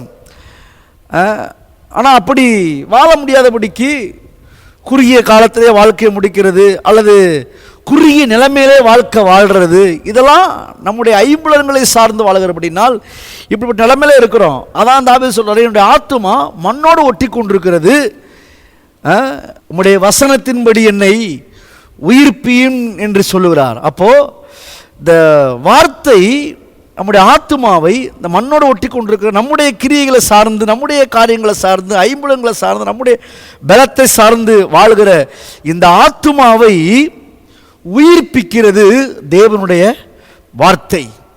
இது ஊழியக்காரங்களுக்கு மாத்திரம் நடக்கிறது இல்லை, எல்லாருக்குமே. எல்லாருடைய ஆத்துமாவும் என்றைக்கு ஆதாம் பாவம் செய்து விழுந்து போனாரோ அன்றைக்கே அவர் மாத்திரம் ஆத்துமா விழுந்து போச்சு. அதுக்கு பிறகு தான் கஷ்டமும் நஷ்டமும் இடுக்கமும் நெருக்கமும் துன்பமும் துயரமும் வியாதியும் வேதனையும் அகால மரணங்களும் வாலிப வயது மரணங்களும் நடக்கிறதுக்கு காரணம் என்னன்னு கேட்டிங்கன்னா ஆத்மா மண்ணோடு ஒட்டி கொண்டிருக்கிறது. ஒரு முன்னேற்றங்களை அடைய முடியாதபடிக்கு இந்த ஆத்மா தடை செய்து கொண்டிருக்கிறது. அதனால தான் பைபிள் வாசிக்கிறோம், உங்கள் மனம் புதிதாகிறதுனாலே மறுரூபமாகுங்கள், தேவனுடைய சித்தம் இன்னதென்று பகுத்து அறிந்து தேவனுடைய சித்தத்தை கண்டுபிடித்து அது வாழ்க்கையில் நிறைவேறும்படி தேவனுடைய சித்தம் குறுகிய காலத்தில் அல்லது குறுகிய இடத்துல அல்லது குறுகிய நிலைமையில வாழ்கிற தேவனுடைய சித்தம் அல்ல. தேவனுடைய சித்தம் பூமிக்கு வானங்கள் எவ்வளவு உயரமாக இருக்கிறதோ அவ்வளவு உயரமாக உன்னை குறித்து என்னுடைய நினைவுகள் அவ்வளவு உயர்ந்திருக்கிறதுன்னு கர்த்தர் சொல்லியிருக்கிறாரு. இப்போ அந்த அளவுக்கு அல்லது அவருடைய நினைவுகள் நம்முடைய வாழ்க்கையில் நிறைவேற வேண்டுமானால் நம்முடைய நினைவுகள் அவருடைய நினைவுகளாய் மாற வேண்டும், அவருடைய எண்ணங்களால் மாற வேண்டும், கற்பனையாக மாற வேண்டும். அது பலத்த அரணாய் அப்படியே எழுமி நிற்கணும் பாருங்க. அப்படிப்பட்ட பலத்த அரண்களை உருவாக்குகிறது தேவனுடைய வார்த்தை. வாசிப்போம். சங்கீதம் 19 அதிகாரம் 7வது வசனம். சங்கீதம் 19:7. கர்த்தருடைய வேதம் குறைவற்றதும் ஆத்துமாவை உயிர்ப்பிக்கிறதுமாய் இருக்கிறது, கர்த்தருடைய சாட்சி சத்தியமும் பேதையை ஞானியாக்குறதுமா இருக்கிறது. அதெல்லாம் ஒன்றா பார்ப்போம். கர்த்தருடைய நியாயங்கள் செம்மையும் இருதயத்தை சந்தோஷிப்பிக்கிறதுமா இருக்கிறது, கர்த்தருடைய கற்பனைகள் தூய்மையும் கண்களை தெளிவிக்கிறதுமாய் இருக்கிறது. 2 காரியத்தை சொல்லப்பட்டிருக்கிறது. ஒன்று, கர்த்தருடைய வேதம் குறைவற்ற, அதை பார்ப்போம். அடுத்து, ஆத்துமாவை உயிர்ப்பிக்கிறதும் கண்களை தெளிவிக்கிறதுமா இருக்கிறது. கண்ணுன்னு சொல்லும்போது இந்த கண் அல்ல, இது எல்லாத்துக்கும் தெளிவாக தெரியுது. வயசானவங்களுக்கு கூட இன்னைக்கு கண் ரொம்ப தெளிவாக இருக்குது. ஆனால் இது இந்த கண்ணை குறித்து சொல்லப்படலை. உள்ள மனக்கண்கள், மனதில் நாம் பார்க்கிற பார்வைகள், ஆத்மாவில் நாம் பார்க்கிற தரிசனங்களை தெளிவிக்கிறதா இருக்கிறது தேவனுடைய வார்த்தை. கவனிங்க, இந்த வார்த்தை ஆத்மாவை தெளிவிக்கிறது மாத்திரமல்ல, கண்களை தெளிவிக்கிறது மாத்திரமல்ல, தெளிவித்த ஆத்மாவை உயிர்ப்பிக்கிறது மாத்திரமல்ல, அதுக்கு பிறகு நல்ல தரிசனங்களையும் கற்பனங்களையும் கொடுத்து பலத்த அரண்களால் இந்த மனதை நிரப்பி அல்லது இந்த மனதிலே தேவன் வைத்திருக்கிற ஆசீர்வாதங்களால், நன்மைகளால், நீடிய வாழ்வினால், ஆரோக்கியத்தினால், நல்ல பரிசுத்தமான எண்ணங்களால், நீதியான எண்ணங்களால், நேர்மையான எண்ணங்களால் நிரப்பி அப்படியே பலத்த அரணாகும் போது நிச்சயமா அதுதான் நம்முடைய வாழ்க்கையில் நிறைவேறுகிறதா இருக்கிறது. ஒரு மனிதனுடைய நினைவு எப்படியோ அப்படியே அவன் இருக்கிறான். அப்போ இந்த நினைவில் பிசாசுடைய எண்ணங்களும், நம்முடைய சூழ்நிலை எண்ணங்களும், நம்முடைய ஐம்புலன்களினால் செய்ய முடிந்த அந்த எண்ணங்களும் நிரம்பி அது கற்பனையாகி அது பலத்த அரணாக இருந்துச்சுன்னா அதான் நம்முடைய வாழ்க்கையில் நிறைவேறும். இன்றைக்கு அநேக கிறிஸ்தவனுடைய வாழ்க்கையில் நிறைவேறுகிறது அவங்களுடைய எண்ணமாக தான் இருக்குது. தேவனுடைய எண்ணங்கள் நிறைவேறுதான் பார்த்தா அது சந்தேகமாக தான், கேள்விக்குறியாக தான் இருக்குது. ஏனென்றால் இவர்கள் தேவனுடைய எண்ணங்களால் நிரப்பவில்லை. தேவனுடைய எண்ணங்களை எப்படி பார்க்க முடியும்? இந்த வார்த்தையின் மூலமாக. இது எல்லாமே தேவன் உங்களை குறித்து, என்னை குறித்து அவர் எண்ணிருக்கிற அவருடைய நினைவுகள் தான் அந்த வார்த்தை. அப்போ இந்த வார்த்தைகளை நம்ம தியானிக்கும் போது அதான் சங்கீதக்காரன் இங்கே சொல்கிறான், கர்த்தருடைய வேதம் குறைவற்றதும் ஆத்துமாவை உயிர்ப்பிக்கிறதுமாக இருக்கிறது. நம்முடைய நிலைமையிலிருந்து, நம்முடைய சூழ்நிலையிலிருந்து, நம்முடைய பார்வையிலிருந்து, நம்முடைய ஐம்புலன்களினால் இருக்கிற அந்த தரிசனத்திலிருந்து நம்மளை தூக்கி எடுத்து உயிர்ப்பித்து தேவனுடைய தரிசனங்களை உடையவர்களாய், தேவனுடைய திட்டங்களை உடையவர்களாய், தேவனுடைய நினைவுகளை உடையவர்களாய் இந்த வார்த்தை நம்மை மாற்றுகிறது, உயிர்ப்பிக்கிறது. எத்தனை பேர் ஆமென் சொல்கிறீங்க? எல்லாம் கவனிங்க. இந்த சரீர வாழ்க்கைக்கும் மனதுக்கும் ரொம்ப நெருங்கிய சம்பந்தம் இருக்கிறது. நினைவு எப்படியோ அப்படியே அவன் இருக்கிறான். அதனால தான் ஆத்மாவை குறித்து நாங்கள் இத்தனை வருஷ காலங்களாக பேசுகிறோம். மனித வாழ்க்கைக்கும் ஆத்மாவுக்கும் சம்பந்தமே இல்லைன்னு சொல்ல முடியாது. நினைவு எப்படியோ அப்படியே அவன் இருக்கிறான். நினைவு வியாதியாக இருந்தால் வியாதியாக தான் இருக்கிறான். நினைவு தரித்திரமாக இருந்தால் வாழ்க்கை தரித்திரமாக தான் இருக்கும். நினைவு இல்லாமல் கஷ்ட நஷ்டங்களாக இருந்துச்சுன்னா வாழ்க்கை அப்படி தான் இருக்கும். நீங்கள் 5 வருஷத்துக்கு முன்னாடி யோசித்து பாருங்கள் எப்படி நினச்சிருப்பீங்கன்னு. அதுதான் இன்னைக்கு இருக்கிறீங்க நீங்கள். இப்போ நாளைக்கு இந்த நிலைமை மாறணும், உங்கள் வாழ்க்கை உயிர்ப்பிக்கப்பட வேண்டும் என்றால் இன்றைக்கு உங்கள் ஆத்துமா உயிர்ப்பிக்கப்பட வேண்டியது அவசியமாக இருக்கிறது. நல்லா கவனிக்கணும். அப்போ இந்த சரீர வாழ்க்கைக்கும் நம்முடைய ஆத்மாவுக்கும் தேவனுடைய வார்த்தைக்கும் நெருங்கிய தொடர்பு இருக்கிறது. நல்ல தொடர்புன்றதை காட்டிலும் உறவு இருக்கிறது. உறவு இருக்கிறது. அப்படியே ஒன்றோட ஒன்று கர்த்தர் பின்னி வச்சிருக்கிறாரு. நம்முடைய ஆத்மா அந்த வார்த்தையை சார்ந்திருக்கணும், நம்முடைய சரீரம் நம்முடைய ஆத்மாவை சார்ந்திருக்கணும். அப்போ தான் வாழ்க்கை நல்லா இருக்கும். ஆனால் இன்றைக்கி எப்படி கேட்டிங்கன்னா, ஆத்மா இந்த வார்த்தையை சார்ந்திருக்கிறதுக்கு பதிலாக ஆத்மா இந்த மாம்சீக கண்ணினால் காண்கிறவைகளையும் இருக்கிற சூழ்நிலைகளையும் சார்ந்து இருக்குது. அதனால தான் வாழ்க்கை உயிர்ப்பிக்கப்பட முடியலை. தேவன் வச்சிருக்கிற திட்டத்தையே, தேவன் மனிதனை அமைத்த அந்த அமைப்பை விட்டு தான் அன்றைக்கி அநேக கிறிஸ்தவர்கள் வாழ்கிறாங்க. இயேசுவை கொள்ளாதவர்கள் வாழ்கிறாங்க. அதை பற்றி பிரச்சனை இல்லை, அவங்களுக்கு தெரியலை. ஆனால் இயேசுவை ஏற்றுக்கொண்டு இவ்வளோ தூரம் தேவன் ஆத்மாவை குறித்து, மனதை குறித்து வேதத்தில் சொல்லியிருக்கும்போது கூட அதை கவனிக்காமல் அந்த படைப்பின் அமைப்பை விட்டு வெளியே வாழ்கிறாங்க. அதனால தான் வாழ்க்கை இன்னும் வியாதியிலே இருக்குது, கஷ்டத்திலே இருக்கிறாங்க, பிரச்சனையிலே இருக்கிறாங்க, குடும்பங்களை சண்டையிலே இருக்கிறாங்க. இயேசு ஏற்றுக்கொண்டிருக்கிறாங்களா? ஏற்றுக்கொண்டிருக்கிறாங்க. ஜெபிக்கிறாங்க, உபவாசிக்கிறாங்க, எல்லாம் பண்ணுறாங்க. ஆனால் வாழ்க்கை உயிர்ப்பிக்கப்படலை. ஏனென்றால் ஆத்மா உயிர்ப்பிக்கப்படலை. அதனால் தாவீது சொல்றார், உம்முடைய வசனத்தின்படி நான் ஆத்மாவை உயிர்ப்பியும். கர்த்தருடைய வேதம் குறைவற்றதும் ஆத்மாவை உயிர்ப்பிக்கிறதுமாய் இருக்கிறது. இந்த வசனம், தேவனுடைய வார்த்தை நம்முடைய ஆத்மாவை, மனதை அப்படியே உயிர்ப்பிக்கிறது, தெளிவடைய செய்கிறது. ஆகவே இந்த சரீர வாழ்க்கைக்கும் இந்த சரீரத்துக்கும் ஆத்மாவுக்கும் தொடர்பு நிறைய இருக்குது. நம்முடைய வேலைக்கும் ஆத்மாவுக்கும் நிறைய தொடர்பு இருக்குது. நல்லா கவனிக்கணும். நம்முடைய வேலைக்கும் சரீரத்துக்கு மாற்ற தொடர்புன்னு சொல்லிட முடியாது. அதான் ஐம்புலன்களை சார்ந்து வாழ்கிறது. ஆனால் நம்ம பார்க்குற வேலையில், அதே வேலையில் நீங்கள் ஆசீர்வதிக்கப்படணும், உயர்த்தப்படணும் அப்படின்னா அது ஆத்மாவில் நடக்கிற சம்பவங்கள், ஆத்மாவிலே ஏற்படுகிற தெளிவு, ஆத்மா உயிர்ப்பு தான் இதுவரைக்கும் பார்த்த வேலையில் உங்கள் வாழ்க்கையை உயிர்ப்பிக்க பண்ணுகிறது ஆத்மாவிலேயே உயிர்ப்பிக்கப்படுகிற அந்த உயிர்ப்பு தான் இதை உயிர்ப்பிக்க செய்கிறது. எத்தனை பேர் நான் சொல்கிறது புரியுது உங்களுக்கு? போன வாரம் ஞாயிற்றுக்கிழமை சொன்னேன்னு நினைக்கிறேன் இந்த சம்பவத்தை. பேதுரு இரவெல்லாம் மீன் பிடிக்கிறாரு, இரவெல்லாம் பிரயாசப்படுறாரு.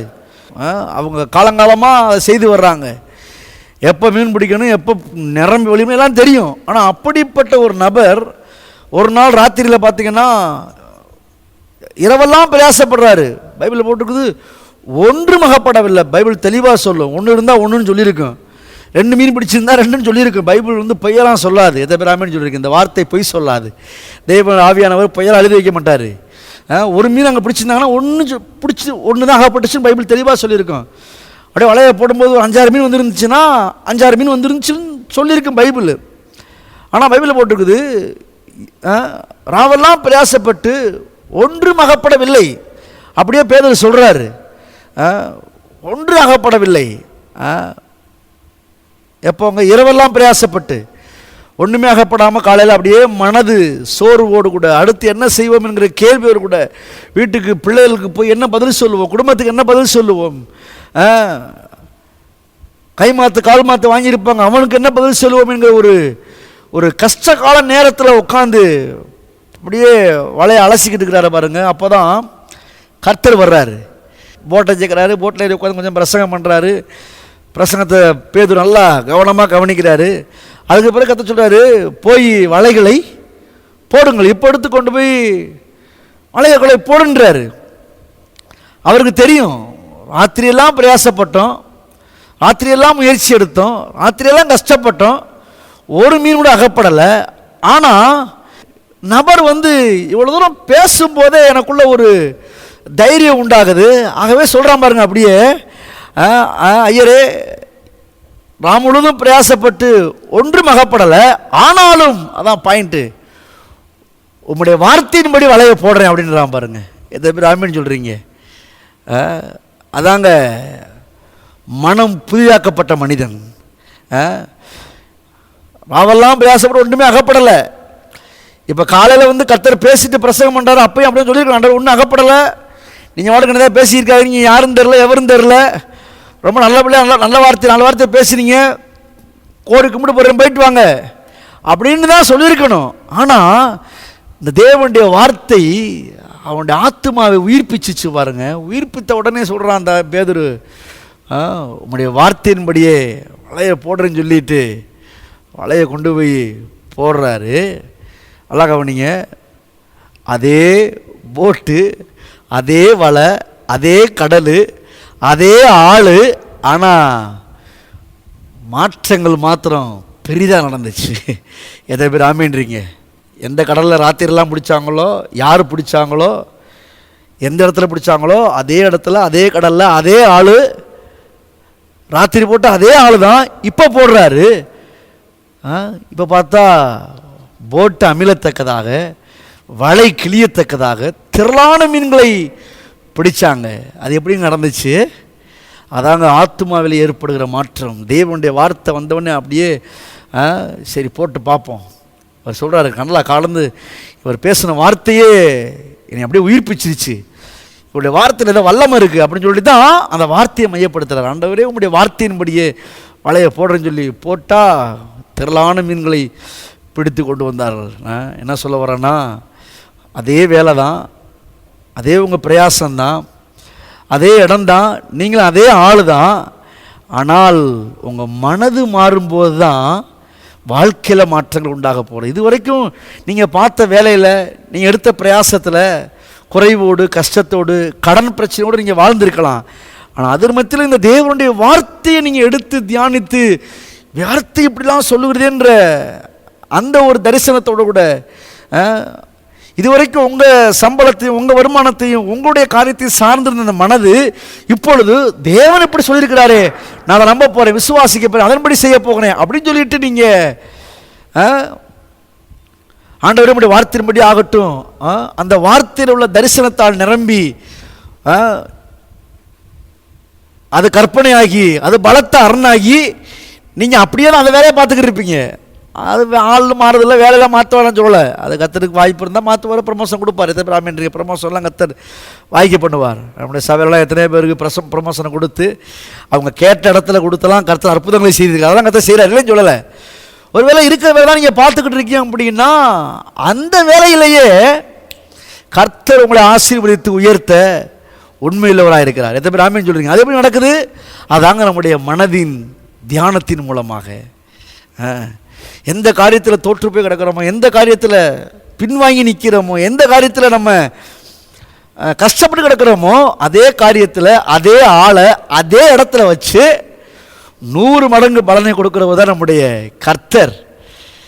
அது எப்படி நடக்கிற சம்பவம்னா அது நம்முடைய நினைவின் மூலமாய் ஏற்படுகிற மாற்றங்கள். ஆகவே தான் சொல்கிறேன், நம்முடைய மனதுக்கும் நம்முடைய வேலைக்கும் நெருங்கிய சம்பந்தம் இருக்குது. நம்முடைய மனதுக்கும் நம்முடைய சரீர சுகத்துக்கும் நெருங்கிய சம்பந்தம் இருக்குது. உண்மைங்க, இதெல்லாம் உண்மை. எப்படி சொல்கிறேன் பாருங்கள். பாவத்திலிருந்து விடுதலையாக்கப்பட்டுட்டோம், உண்மை தானே? பாவத்திலிருந்து விடுதலையாக்கப்பட்டுட்டோம், இயேசுவை ஏற்றுக்கொண்டுட்டோம், சபையில் இருக்கிறோம், தேவனுடைய பிள்ளையா அன்றைக்கி வாழ்கிறோம். ஆனால் பழைய பாவங்கள் இப்பொழுது நம்மை மேற்கொள்ள முடியவில்லை. ஏன் மேற்கொள்ள முடியலை? நமக்குள்ள ஒரு நினைவு, நான் தேவனுடைய பிள்ளை. எதை பேர் உண்மைன்றீங்க? அந்த நினைவு இருக்குல்லங்க, எல்லாத்துக்கும் நினைவு இருக்குதா? நம்ம பாவத்திலிருந்து விடுதலையாக்கப்பட்டிருக்கிறோம் என்பதை எண்ணிக்கொள்ளுங்கள் பவுல் ரோமரில் சொல்கிறாரு. அந்த எண்ணம், அந்த நினைவு, அந்த நினைவு தான். அதுக்கு பிறகு பார்த்திங்கன்னா இயேசு கிறிஸ்து ஒரு வேளை நம்ம தவறு செய்யும்போது கூட நமக்குள்ள ஒரு நினைவு வருகிறது. எனக்காக இயேசு கிறிஸ்து எவ்வளோ ரத்தம் சிந்தி பாடுபட்டு தன் ஜீவனே கொடுத்து என்னை மீட்டிருக்கிறாரு. அவருடைய அன்புக்கு முன்பதாக நான் போய் எப்படி இந்த பாவத்தை செய்வேன் அப்படின்ற அந்த நினைவு, நல்லா கவனிக்கணும். அந்த நினைவு இந்த சரீரத்தில் வர்ற பாவத்தை மேற்கொள்ளுகிறதா இருக்கிறது. பாவம் நம்மை மேற்கொள்ளாதபடிக்கு பாவம் தோற்கடிக்கப்பட்டு விடுகிறது. எத்தனை நான் சொல்கிறது புரியுது உங்களுக்கு? நம்முடைய நினைவுகள் தான், அதே ஆள் தான், அதே ஊரில் தான் இருக்கிறோம், அதே மனுஷன்தான், அதே சூழ்நிலை தான், இன்றைக்கி எதுவும் மாறலை. ஆனால் நமக்குள்ள மாற்றங்கள் உண்டாயிருக்கு. எப்படி? அந்த தேவனுடைய அன்பு, அந்த தேவனுடைய இரக்கம், அவர் செய்து முடித்த காரியங்கள், அவர் பரிசுத்தமாக்கின விதம், அந்த பயபக்தி தான் நம்மை பாவத்திலிருந்து விடுதலையாக்கினது மாத்திரமல்ல, இன்னைக்கு பாவம் நம்மை மேற்கொள்ள விடாதபடிக்கு அந்த பாவத்தை நம்முடைய எண்ணம் தோற்கடிக்கிறது. பாவத்துக்கு நம்ம மேலே பேலன்ஸ் செய்ய முடியலை. நம்முடைய நினைவுக்கு மீறி, அதான் உண்மையான கிறிஸ்தவனுடைய அனுபவம், அதான் இருக்க முடியும். நம்முடைய நினைவுகளுக்கு மீறி அந்த பாவம் நம்ம மேற்கொள்ள முடியாதபடி பாவம் அப்படியே தோற்கடிக்கப்பட்ட நிலைமையில் கிடக்குது. அப்படியே முட்டி மோதி பார்க்குது, நம்மளை மேற்கொள்ள முடியலை. எத்தனை பேர் மேற்கொள்ள முடியலைன்றீங்க? மேற்கொள்ள முடியாது. நிச்சயமாக இயேசுவை ஏற்றுக்கொண்டவங்க வாழ்க்கையில் பாவம் மேற்கொள்ள மாட்டாதுன்னு ரோமரில் வாசிக்கிறோம். பாவம் உங்களை மேற்கொள்ள மாட்டாது, ஆளுகை செய்ய முடியாதுன்னே சொல்லப்பட்டிருக்கிறது. அந்த அளவுக்கு நம்முடைய எண்ணங்கள், நம்முடைய நினைவுகள், நம்மை பரிசுத்தமாக்கின அவரை குறித்த அந்த எண்ணங்கள் பாவத்தை சிறைப்படுத்துகிறது, பாவத்தை கீழ்ப்படுத்துகிறது, பாவத்தை செயல்பட விடாமல் செய்கிறது. இதே ஆள் 5 வருஷத்துக்கு முன்னாடி துணிகரமாக பாவம் செஞ்சோம். ஆனால் இன்னைக்கு அந்த பாவத்தை பார்க்கும்போதே அருவருப்பாக தோணுது நமக்கு. சி, இவ்வளவு மோசமாக நம்ம வாழ்ந்தோம், இந்த பாவத்தை நம்ம கடந்தோம், இவ்வளோ மோசமாக நம்முடைய வாழ்க்கை இருந்துச்சு. ஆனால் ஆண்டவர் நம்மளை எவ்வளோ உயர்த்தி வச்சிருக்கிறாரு, இவ்வளோ மேன்மையான வாழ்க்கையை கொடுத்துருக்கிறாரு, இவ்வளோ பரிசுத்தமான மரியாதைக்குரிய கனத்துக்குரிய வாழ்க்கையை கொடுத்துருக்கிறாருங்கிற அந்த நினைவு தான், அல்லா கவனிங்க, பாவத்தை தோற்கடிக்கிறது, பாவத்தை செயலிழக்க செய்கிறது, பாவத்தை அப்படியே கீழ்ப்படுத்துகிறது. பாவம் எலும்பி நம்மை மேற்கொள்ள முடியாதபடி அது தவிக்கிறது, அது அப்படியே துடிக்கிறது, மேற்கொள்ள முடியலை. நல்லா கவனிக்கணும். இந்த சரீர பாவம், இந்த மாம்ச சிந்தை, இந்த மாம்சத்தில் காண்கிற இந்த பாவங்கள் நம்முடைய ஆத்மாவில் இருக்கிற சிந்தையின் மூலமாக அது கீழ்ப்படுத்தப்படுகிறது. இது எப்படியோ அதே போல் நான் இயேசுவின் தழும்புகளால் சுகமாய் இருக்கிறேன், நான் இயேசுவின் காயங்களால் ஆரோக்கியமாய் இருக்கிறேன், யெகோவா ராஃபா, இயேசு என் பரிகாரி, நானே உன்னை குணமாக்குற வைத்தியர் என்று சொல்லி இருக்கிறார். எத்தனை பேருக்கு புரியுது? நம்முடைய மனதுக்கும் இந்த சரீர வாழ்க்கைக்கு நெருங்கிய சம்பந்தம் இருக்குது. ஆரோக்கியமாய் வாழ்வதற்கும் ஆத்மாவிற்கும் நெருங்கிய சம்பந்தம் இருக்கிறது. அதை புரிந்து கொள்ளுங்கள். இந்த மாலை வேளையில் இப்படிப்பட்ட எண்ணங்கள், சுகத்திற்கான எண்ணங்கள், பாதுகாப்பிற்கான எண்ணங்கள், இயேசுவின் இரத்தத்தை குறித்து, கல்வாரி பாடுகளை குறித்து ஒரு எண்ணங்கள், நினைவுகள் அப்படியே கற்பனையாய் மாறி, தரிசனமாய் மாறி, அது பலத்த அரணாய் நம்ம மனதில் அப்படியே நிரம்பி இருக்கும்போது, முற்றிலுமாய் அவருடைய முகத்தை நோக்கி பார்த்த நிலைமையில, அவர் நமக்காக கல்வாரி சிலுவையில் சிந்தின ரத்தம், அவர் பட்ட காயங்கள், அவர் பட்ட பாடுகள், அந்த நினைவுகள் நமக்கு நிரம்பி கற்பனையாகி பலத்த அரணாகி அப்படின்னு நிரம்பி நிற்கும் போது, அல்லா கவனிங்க, பரிசுத்தமான எண்ணங்கள் எப்படி பாவத்தை வேலை செய்ய விடாதபடிக்கு அடக்கி ஆளுகிறதோ, அதே போல ஆரோக்கியத்தின் எண்ணங்கள், சுகத்தின் எண்ணங்கள் உங்களுக்கு அதிகமாக இருக்கும்போது, கீழே கிடக்கிற வியாதி, இந்த உலகத்தில் இருக்கிற வியாதி நம்மை மேற்கொள்ள முடியாதபடிக்கு, நம்மை கீழ்ப்படுத்த முடியாதபடிக்கு, நம்மளை ஆட்கொள்ள முடியாதபடிக்கு அது அடிமைப்படுகிறது, அது அப்படியே கீழ்ப்படுகிறது, அது அப்படியே சோர்ந்து போய் கிடக்கிறது. எத்தனை பேர் சொல்றது புரியுது உங்களுக்கு? ஆமேன்.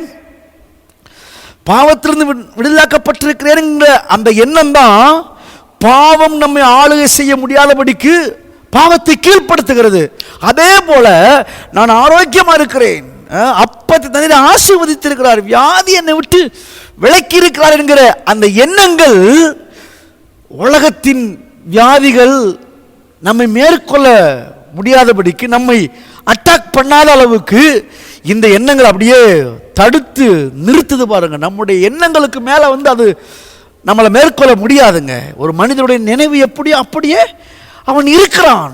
நம்முடைய எண்ணங்கள் கற்பனைகளாகி அது பலத்த அரணா இருக்கும்போது, நிச்சயமா இது எவ்வளவுதான் அரண் மாதிரி செயல்பட்டாலும் இந்த அரணை உடைத்து நொறுக்கிலாம் உள்ள நம்மளை ஆட்கொள்ள முடியாது, நிச்சயமா முடியாதுங்க. பாவம் எப்படி நம்ம மேற்கொள்ள முடியாதோ, வியாதியும் நம்மை மேற்கொள்ள முடியாது. எத்தனை பேர் வீட்டுக்குள்ள உட்காந்து கரங்களை உயர்த்தி கர்த்தரை ஸ்தோத்திரம் பண்ணுவீங்க? கர்த்தர் உங்கள் கண்களை திறப்பாராக, உங்கள் ஆத்மா அப்படியே உயிர்ப்பிக்கப்படுவதாக, சுகத்தின் கற்பனைகளால் நிரப்பப்படுவதாக, ஆரோக்கியத்தின் நினைவுகளால் நிரப்பப்படுவதாக, அது கற்பனையாய் மாறுவதாக, பலத்த அரண்களாய் மாறுவதாக, இந்த பலத்த அரண்களை அடக்கி நிர்மூலமாக்குவதாக இயேசுவின் நாமத்தினாலே. புரியுதா உங்களுக்கு? நல்லா பொறுமையாக பேசிக்கிட்டு இருக்கிறேன், ரொம்ப ஸ்பீடாலாம் போல எனக்கு தெரியுது. இதை விட்டுட்டு இப்போ வேறு மாதிரி எண்ணங்கள் இருந்துச்சு வச்சுக்கங்களேன், ஈஸியாக மேற்கொண்டு போயிடும், ஈஸியாக மனசனை அமுக்கி அது மேலே ஏறிடும். பாவத்திலிருந்து விடுதலையாக்கப்பட்டிருக்கிறேன், நான் நீதிமான், நான் இயேசுவின் ரத்தத்தினாலே கழுவப்பட்டவன், இயேசு எனக்காக இவ்வளோ கணை செலுத்தியிருக்கிறார், நான் விடுதலையாக்கப்பட்டிருக்கிறேங்கிற எண்ணங்கள் நமக்கு இல்லாமல் சும்மா பழைய மாதிரியே வாழ்ந்தோம்னா ஈஸியாக பாவம் மேற்கொண்டு போயிடும். அப்படிப்பட்டவர் தான் பாவத்தில் இருப்பாங்க. இன்னமும் இயேசு ஏற்றுக்கொண்டு இருப்பாங்கன்னா பாவத்தில் இருப்பாங்க. ஏனென்றால் அந்த எண்ணம் அவர்களுக்கு இல்லை. நம்ம யார், எங்கே இருந்தோம், எப்படி இருந்தோம், கர்த்தர் நமக்கு என்ன செய்திருக்கிறார், எந்த அளவுக்கு நம்மளை மீட்டிருக்கிறார், மீட்பின் வேலையை அவர் எவ்வளவு கரை செலுத்தி செய்திருக்காருங்கிற அந்த நினைவுகளாக இல்லாதனால தான் துணிகரமாக போய் பாவம் செய்கிறது. ஆனால் கர்த்தர் மன்னிக்கிறார், மன்னிச்சு தான் அந்த மாலை எல்லாம் பேசுகிறார். ஒரு வேளை அப்படி இருப்பீங்கன்னா, நீங்கள் பாவத்தை விடுறேன்றதை காட்டிலும் இந்த கல்வாரி நினைவுகள் உங்களுக்கு அதிகமாகட்டும். இயேசுப்பட்ட பாடுகள், பாவமில்லாத அவர் நமக்காக பாவமாக்கப்பட்டார், தண்டனையை அனுபவிக்க வேண்டிய நமக்கு பதிலாக அவர் தண்டனை அனுபவித்தார். நம்ம ரத்தம் சிந்தப்பட வேண்டிய இடத்துல அவர் ரத்தம் சிந்தப்பட்டது, நாம் மரிக்க வேண்டிய இடத்துல அவர் மரித்தார். இப்போ அவர் மூலமாக நாம் பிழைத்திருக்கிறோம், வாழ்கிறோம், நிற்கிறோம். இது அவருடைய சுத்த கிருபை, அவருடைய தியாகம். என்கிற அந்த நினைவுகள் அதிகமாக வந்துருச்சுன்னா நிச்சயமாக பாவம் அப்படியே அடங்கும், அது அடிமைப்படுத்தப்படும், அது கீழ்ப்படுத்தப்படும், அது அப்படியே சிறைப்படுத்தப்படும். கிறிஸ்துவுக்கு விரோதமாக எழும்புகிற எந்த எண்ணத்தையும் சிறைப்படுத்தி கீழ்ப்படுத்துறவா இருக்கிறோம் நம்ம. அப்படிதான் பைபிள் போட்டு கொரிந்தியர்ல நம்மை குறித்து கிறிஸ்துவுக்கு விரோதமாய் அவர் செய்து முடித்த காரியங்களுக்கு விரோதமாய் எழும்புகிற எந்த எண்ணத்தையும் நம்ம அப்படியே அடக்கி கீழ்ப்படுத்த, அடுத்த வாரத்தை குறித்து பார்ப்போம், அப்படியே அடக்கி கீழ்ப்படுத்துறமா பாருங்க. எந்த எண்ணத்தையும் அப்படிப்பட்டவர் தான் பாவத்தை ஜெயிக்க முடியும். அதே போல இயேசுவை ஏற்றுக்கொண்டு ரட்சிக்கப்பட்டிருப்பாங்க, பைபிளை படிப்பாங்க, ஆனால் நாம் சுகமாக்கப்பட்டிருக்கிறோம், சுகமாக இருக்கிறோம் அப்படின்ற எண்ணமே இருக்காது. ஐம்புலனில் சார்ந்தே வாழ்வாங்க. 4 பேர் சொல்கிறது, டிவியில் பார்க்குறது, நியூஸில் பார்க்குறது, இதையே சார்ந்தெல்லாம் சில பேர் இருப்பாங்க. அப்படிப்பட்டவர்களோட வாழ்க்கை பார்த்திங்கன்னா நான் சொல்ல விரும்பலை, நினைவு எப்படி அப்படியே அவர் இருப்பார்கள். அதான் தாவீது சொல்கிறாரு, உடைய வசனத்தின்படி என்னுடைய ஆத்மாவை உயிர்ப்பிங்க ஆண்டவரே. கர்த்தருடைய வார்த்தை தான் நம்முடைய ஆத்மாவை உயிர்ப்பிக்கிறது. ஆகவே தான் சொல்கிறேன், நம்முடைய மனதுக்கும் வாழ்க்கைக்கும் நெருங்கிய சம்பந்தம் இருக்கிறது, நெருங்கிய தொடர்பு இருக்கிறது, ஐக்கியம் இருக்கிறது. ஆத்மா உயிரடையாமல் ஆள் உயிரடையவே முடியாது, வாழ்க்கை உயிரடைய முடியாது. மனம் மாறாமல் மறுவாழ்வு மலராது. இயேசு நமக்கு வாழ்வை கொடுக்க வந்தவர். நானும் மனிதனுக்கு வாழ்வு உண்டாயிருக்கவும் அந்த வாழ்வு பரிபூர்ணப்படவும் வந்தேன்னு சொல்லி அவர் பரிபூர்ணமான வாழ்க்கை ஆயத்தம்னு வச்சுட்டாரு. அதெல்லாம் எழுதியும் கொடுத்துருக்கிறாரு. இப்போ இந்த எழுதப்பட்ட அந்த வார்த்தையை, இந்த ஜீவ வார்த்தையை நம்முடைய மனதிலே கொண்டு வந்து நிறுத்தி அதை யோசித்து அதை கற்பனை செய்து பலத்த அரண்களாய் மாற்றும்போது நிச்சயமாக வாழ்க்கை மலர ஆரம்பிக்கிறது. அந்த மனதுக்கும் நம்முடைய வாழ்க்கைக்கும் நெருங்கிய சம்பந்தம் இருக்கிறது, நெருங்கிய சம்பந்தம் இருக்கிறது. வசனத்தை வாசித்து முடிச்சிருவோமா? லூக்கா 11:34. கண்ணானது சரீரத்தின் விளக்காக இருக்கிறது. உன் கண் தெளிவாயிருந்தால் உன் சரீரம் முழுவதும் வெளிச்சமாக இருக்கும். உன் கண் கெட்டதாக இருந்தால் உன் சரீரம் முழுவதும் இருளாக இருக்கும். இது இந்த கண்ணுனா இந்த கண்ணை குறித்து சொல்லலை கர்த்தர். கண் என்று சொல்லும்போது நம்முடைய ஆத்மாவிலே மனதிலே வருகிற பார்வை. கண்ணானது சரீரத்தின் விளக்காக இருக்குது, இப்படி சொல்லலாம். ஆத்மாவின் பார்வை சரீர வாழ்க்கையின் விளக்காக இருக்கிறது, இப்படி தான் சொல்லணும். ஆத்மாவின் பார்வை சரீரத்தின் விளக்காக இருக்கிறது. கண் தெளிவாக இருந்தால் உன் சரீரம் முழுவதும் வெளிச்சமாக இருக்கும். இந்த கண், அந்த கண்ணு கிடையாது, மனக்கண், ஆத்மா, அது தெளிவான பார்வை உடையவ இருந்துச்சுன்னா, அது வெளிச்சமாக இருந்துச்சுன்னா, அது உயிர்ப்பிக்கப்பட்ட நிலைமையில் இருந்துச்சுன்னா உன் சரீரம் முழுவதும், அப்படின்னா அந்த சரீர வாழ்க்கை முழுவதும் வெளிச்சமாக இருக்கும். எத்தனை பேருக்கு புரியுது உங்களுக்கு?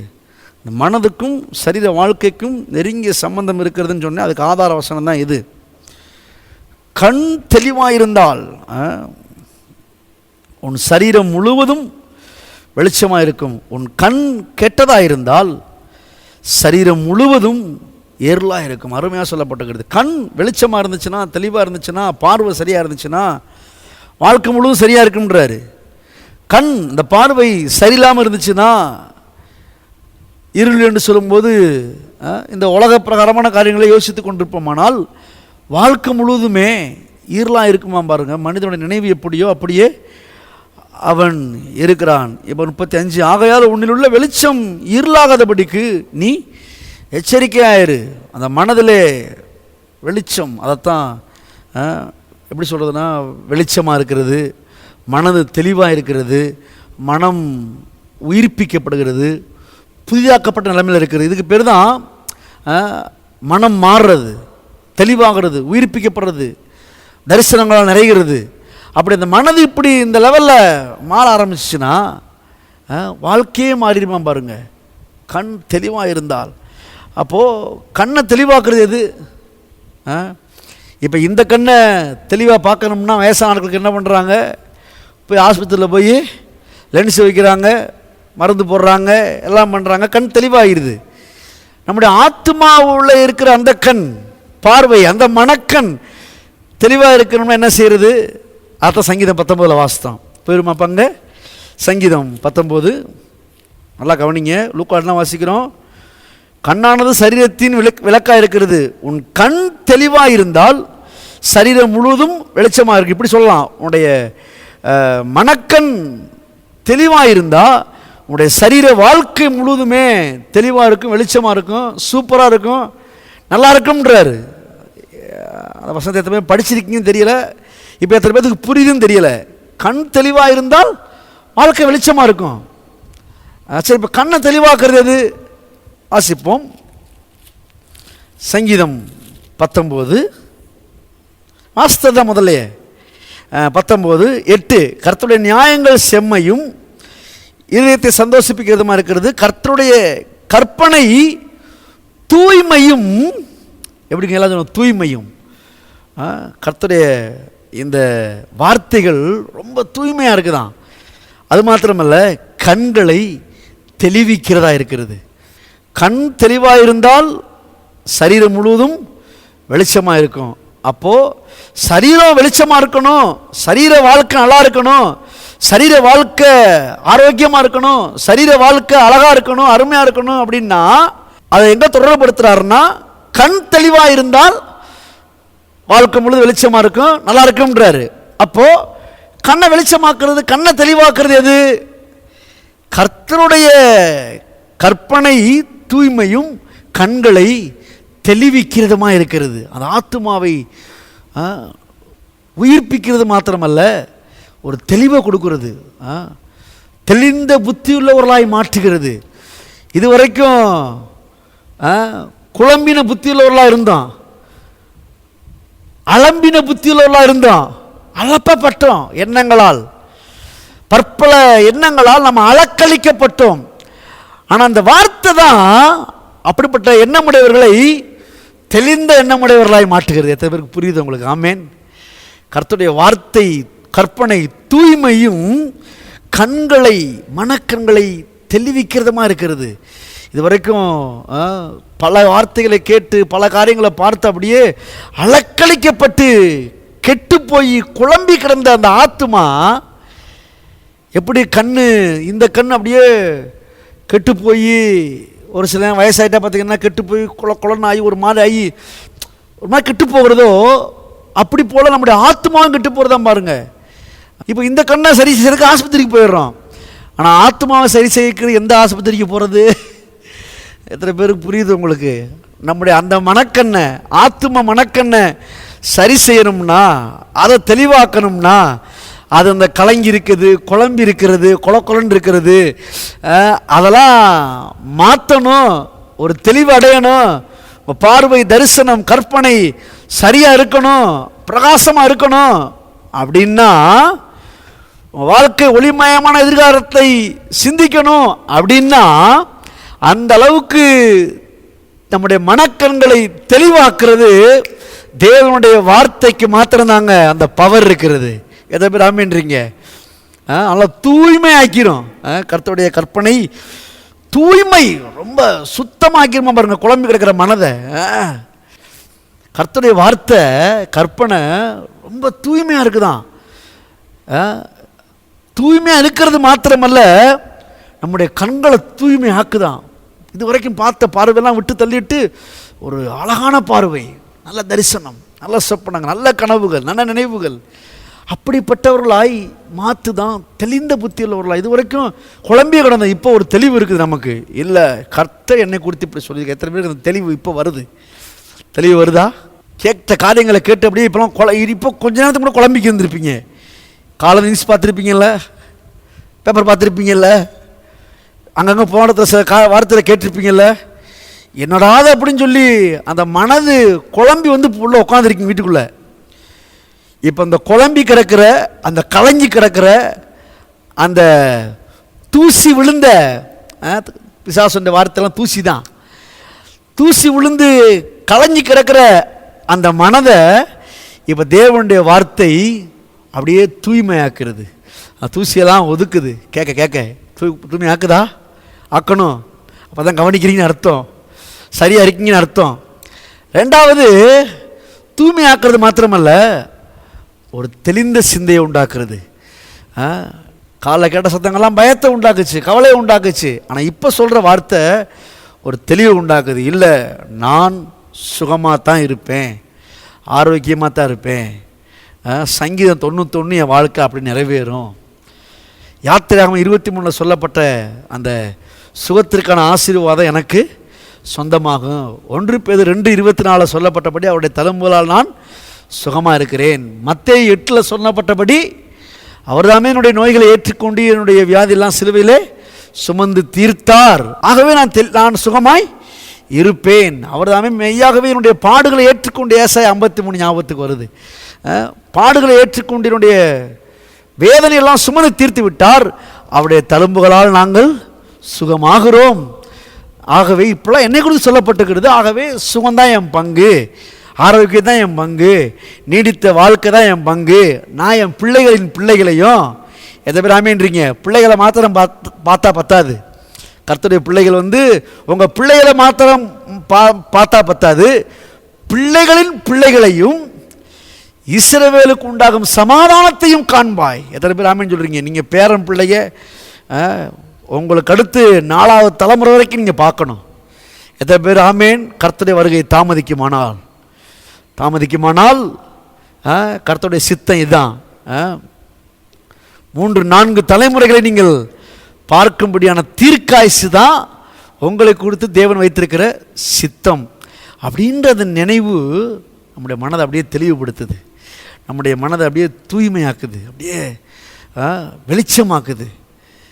இப்படி மனது அந்த கண் தெளிவாக இருந்தால் வாழ்க்கை அப்படியே அமையும். எதை விராமன்றீங்க? அதுக்காக நீங்களாக யோசிக்கிறது கிடையாது. நீங்களாக உட்காந்து நினைத்து யோசித்து நான் அப்படி இருப்பேன் இப்படி இருப்பேன், இல்லை, உங்களுடைய சுயபலத்தை நம்பிடக்கூடாது. கர்த்தர் என்ன சொல்லியிருக்கிறாரோ, கர்த்தருடைய வார்த்தை தான் தூய்மையும் கண்களையும் தெளிவிக்கிறதுமா இருக்கிறது. ஆகவே வார்த்தையின்படி உங்கள் மனது தூய்மையாக்கப்படணும், தெளிவாக்கப்படணும். அதுக்கு பிறகு தெளிந்த புத்தி உள்ளவர்களாக இருந்து அவனுக்கு எதிர்த்து நிற்க முடியும். அது வரைக்கும் எதிர்த்து நிற்கவே முடியாது. தெளிந்த புத்தி வர்ற வரைக்கும் அவனை எதிர்க்கவே முடியாது. பிசாசை, அந்த சூழ்நிலையை, அவன் கொடுக்குற பயத்தை, அவன் கொடுக்குற கவலையை, அவன் கொடுக்குற சந்தேகத்தை, அவிசுவாசத்தை எதிர்க்கவே முடியாது. நம்ம தெளிவானா தான் நம்முடைய கவனிங்க பேச முடிய போகிறேன். நம்முடைய மனம் தெளிவாயிட்டா வாழ்க்கை மாத்திரம் தெளிவாகிறது இல்லை, அதுக்கு பிறகு நம்மளை குழம்ப வச்ச, நம்மளை கலங்க வச்ச அந்த கண்ணை, ஆத்தும கண்ணை கலக்கின அந்த பிசாசை கூட எதிர்த்திருக்க முடியும், அவனை மேற்கொள்ள முடியும், அவனை நிர்மூலமாக்க முடியும், அவன் கொண்டு எண்ணத்தை சிறைப்படுத்தி கீழ்ப்படுத்த முடியும். தெளிந்த புத்தி உள்ளவர்களாக இருந்து அவனுக்கு எதிர்த்து நில்லுங்கள், அப்பதான் நிற்க முடியும், அவனுக்கு எதிர்த்து நிற்க முடியும். இதில் சொல்லப்பட்ட ஆசீர்வாதங்களை வரவேற்க முடியும், ஏற்றுக்கொள்ள முடியும். இப்படி கண் தெளிவாக இருந்தால் வாழ்க்கை முழுவதும் வெளிச்சமாக இருக்கும். கண் தெளிவாக இருந்தாலும் சரீரம் முழுவதும் தெளிவாக இருக்கும். கண் கெட்டதாக இருந்தால் வாழ்க்கை முழுதும் கெட்டதாக இருக்கும். ஆகவே என்ன சொல்ல வரேன்றதை இப்போ சொல்லிடுறேன். மனதுக்கும் அதில் வருகிற சிந்தனைக்கும் கற்பனைக்கும் யோசனைக்கும் தரிசனத்துக்கும் நம்முடைய வாழ்க்கைக்கும் நெருங்கிய சம்பந்தம் இருக்கிறது. ஆகவே தான் ஆத்மாவை குறித்து இவ்வளோ ஆழமாக பேசுகிறோம். ஆகவே உங்கள் மனது உயிர்ப்பிக்கப்படட்டும், தெளிவடையட்டும், தெளிவு சிந்தை உள்ளவர்களாக நீங்கள் மாறுங்கள். நிச்சயமாக சாத்தானுக்கு எதிர்த்து நிற்கலாம், அவனையும் ஜெயிக்கலாம். அதுக்கு பிறகு வாழ்க்கை முழுவதும் வெளிச்சமாய் மாறலாம். ஒளிமயமான எதிர்காலம், பிரகாசமான எதிர்காலம், மகிமையான எதிர்காலம் உங்களுக்கு காத்திருக்கிறது. கர்த்தருடைய வருகை தாமதிக்குமானால் நீங்களும் உங்கள் குடும்பங்களும் உங்கள் பேரன் பிள்ளைகளும் தலைமுறையாய் நன்றாயிருப்பீர்கள். உங்கள் பேரன் பிள்ளைகள்லாம் நல்லா இருக்கணும்னா இன்றைக்கி உங்கள் ஆத்மா உயிர்ப்பிக்கப்படணும், கண் தெளிவடை. நல்லா கவனிங்க, கண் தெளிவடைந்தால் உங்கள் வாழ்க்கை மாத்திரமல்ல, உங்களுடைய தலைமுறைகளுக்கும் நல்ல ஒரு ஆசீர்வாதத்தை நீங்கள் வச்சுட்டு போக முடியும், நல்ல ஒரு எதிர்காலத்தை வச்சுட்டு போக முடியும். அளவு உயர்ந்த வாழ்க்கையை வச்சுட்டு போக முடியும். கர்த்தர் நல்லவர் என்று உங்கள் குடும்பத்துக்கு நீங்கள் காண்பிச்சுட்டு போக முடியும். அந்த அளவுக்கு தேவன் உங்களை உயர்த்துவதற்கு, உங்கள் வாழ்க்கையை உயிர்ப்பிப்பதற்கு இந்த மாலை வேளையிலே ஃபஸ்ட்டு உங்கள் மனதை உயிர்ப்பிக்கிறார். மனதை உயிர்ப்பிக்கப்படட்டும், மொத்தத்தில் வாழ்க்கை உயிர்ப்பிக்கப்படட்டும். ஆகவே வாழ்க்கைக்கும் நம்முடைய மனதுக்கும் நெருங்கிய சம்பந்தம் இருக்கிறது என்பதை நினைவில் கொண்டு நல்ல தரிசனம் உடையவர்களாய், கற்பனை உடையவர்களாய் மாறுங்க.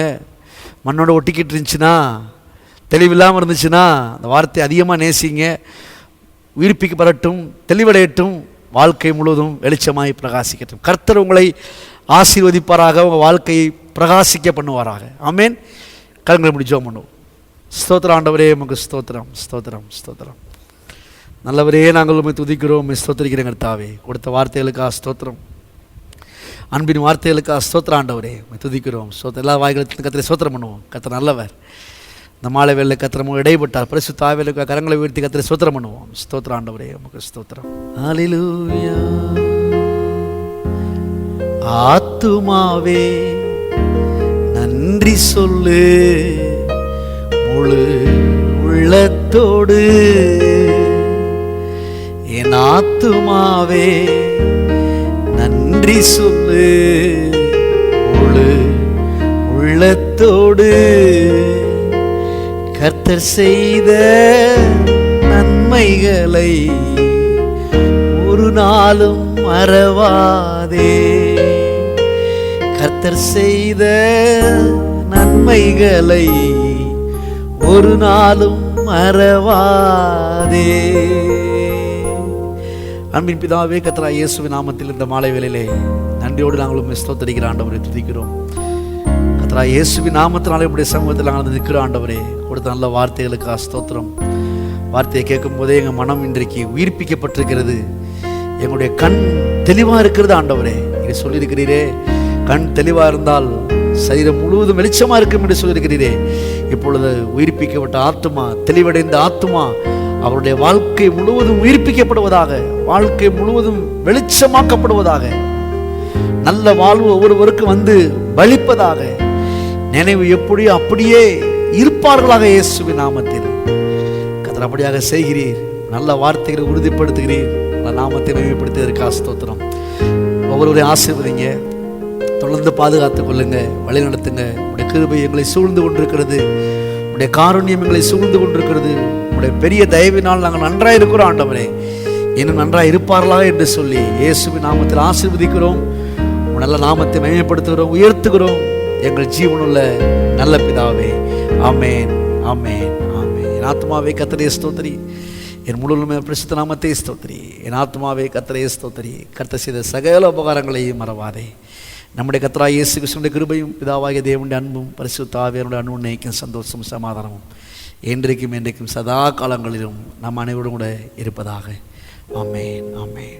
ஆத்துமாவை நன்றி சொல்ல அந்த பாடத்தை மறுபடியும் பாடி கர்த்தரை மகிமைப்படுத்தி கொடுத்து நிறைவு செய்வோம். ஆத்துமாவே நன்றி சொல்லு, முழு உள்ளத்தோடு. ஆத்துமாவே நன்றி சொல்லு, முழு உள்ளத்தோடு. கர்த்தர் செய்த நன்மைகளை ஒரு நாளும் மறவாதே. கர்த்தர் செய்த நன்மைகளை ஒரு நாளும் மறவாதே. ஆத்துமாவே நன்றி சொல்லு, முழு உள்ளத்தோடு. குற்றங்களை மன்னித்தாரே, நோய்களை நீக்கினாரே. குற்றங்களை மன்னித்தாரே, நோய்களை நீக்கினாரே. படுகுழியினின்று மீட்டாரே, ஜீவனை மீட்டாரே. படுகுழியினின்று மீட்டாரே, ஜீவனை மீட்டாரே. கர்த்தர் செய்த நன்மைகளை ஒரு நாளும் மறவாதே. ஓ, கர்த்தர் செய்த நன்மைகளை ஒரு நாளும் மறவாதே. ஆத்துமாவே நன்றி சொல்லு முழு உள்ளத்தோடு. என் ஆத்துமாவே நன்றி சொல்லு முழு உள்ளத்தோடு. ஹல்லேலூயா, ஹல்லேலூயா, ஹல்லேலூயா. கர்த்தர் உங்களை ஆசீர்வதிப்பாராக. ஆமென்.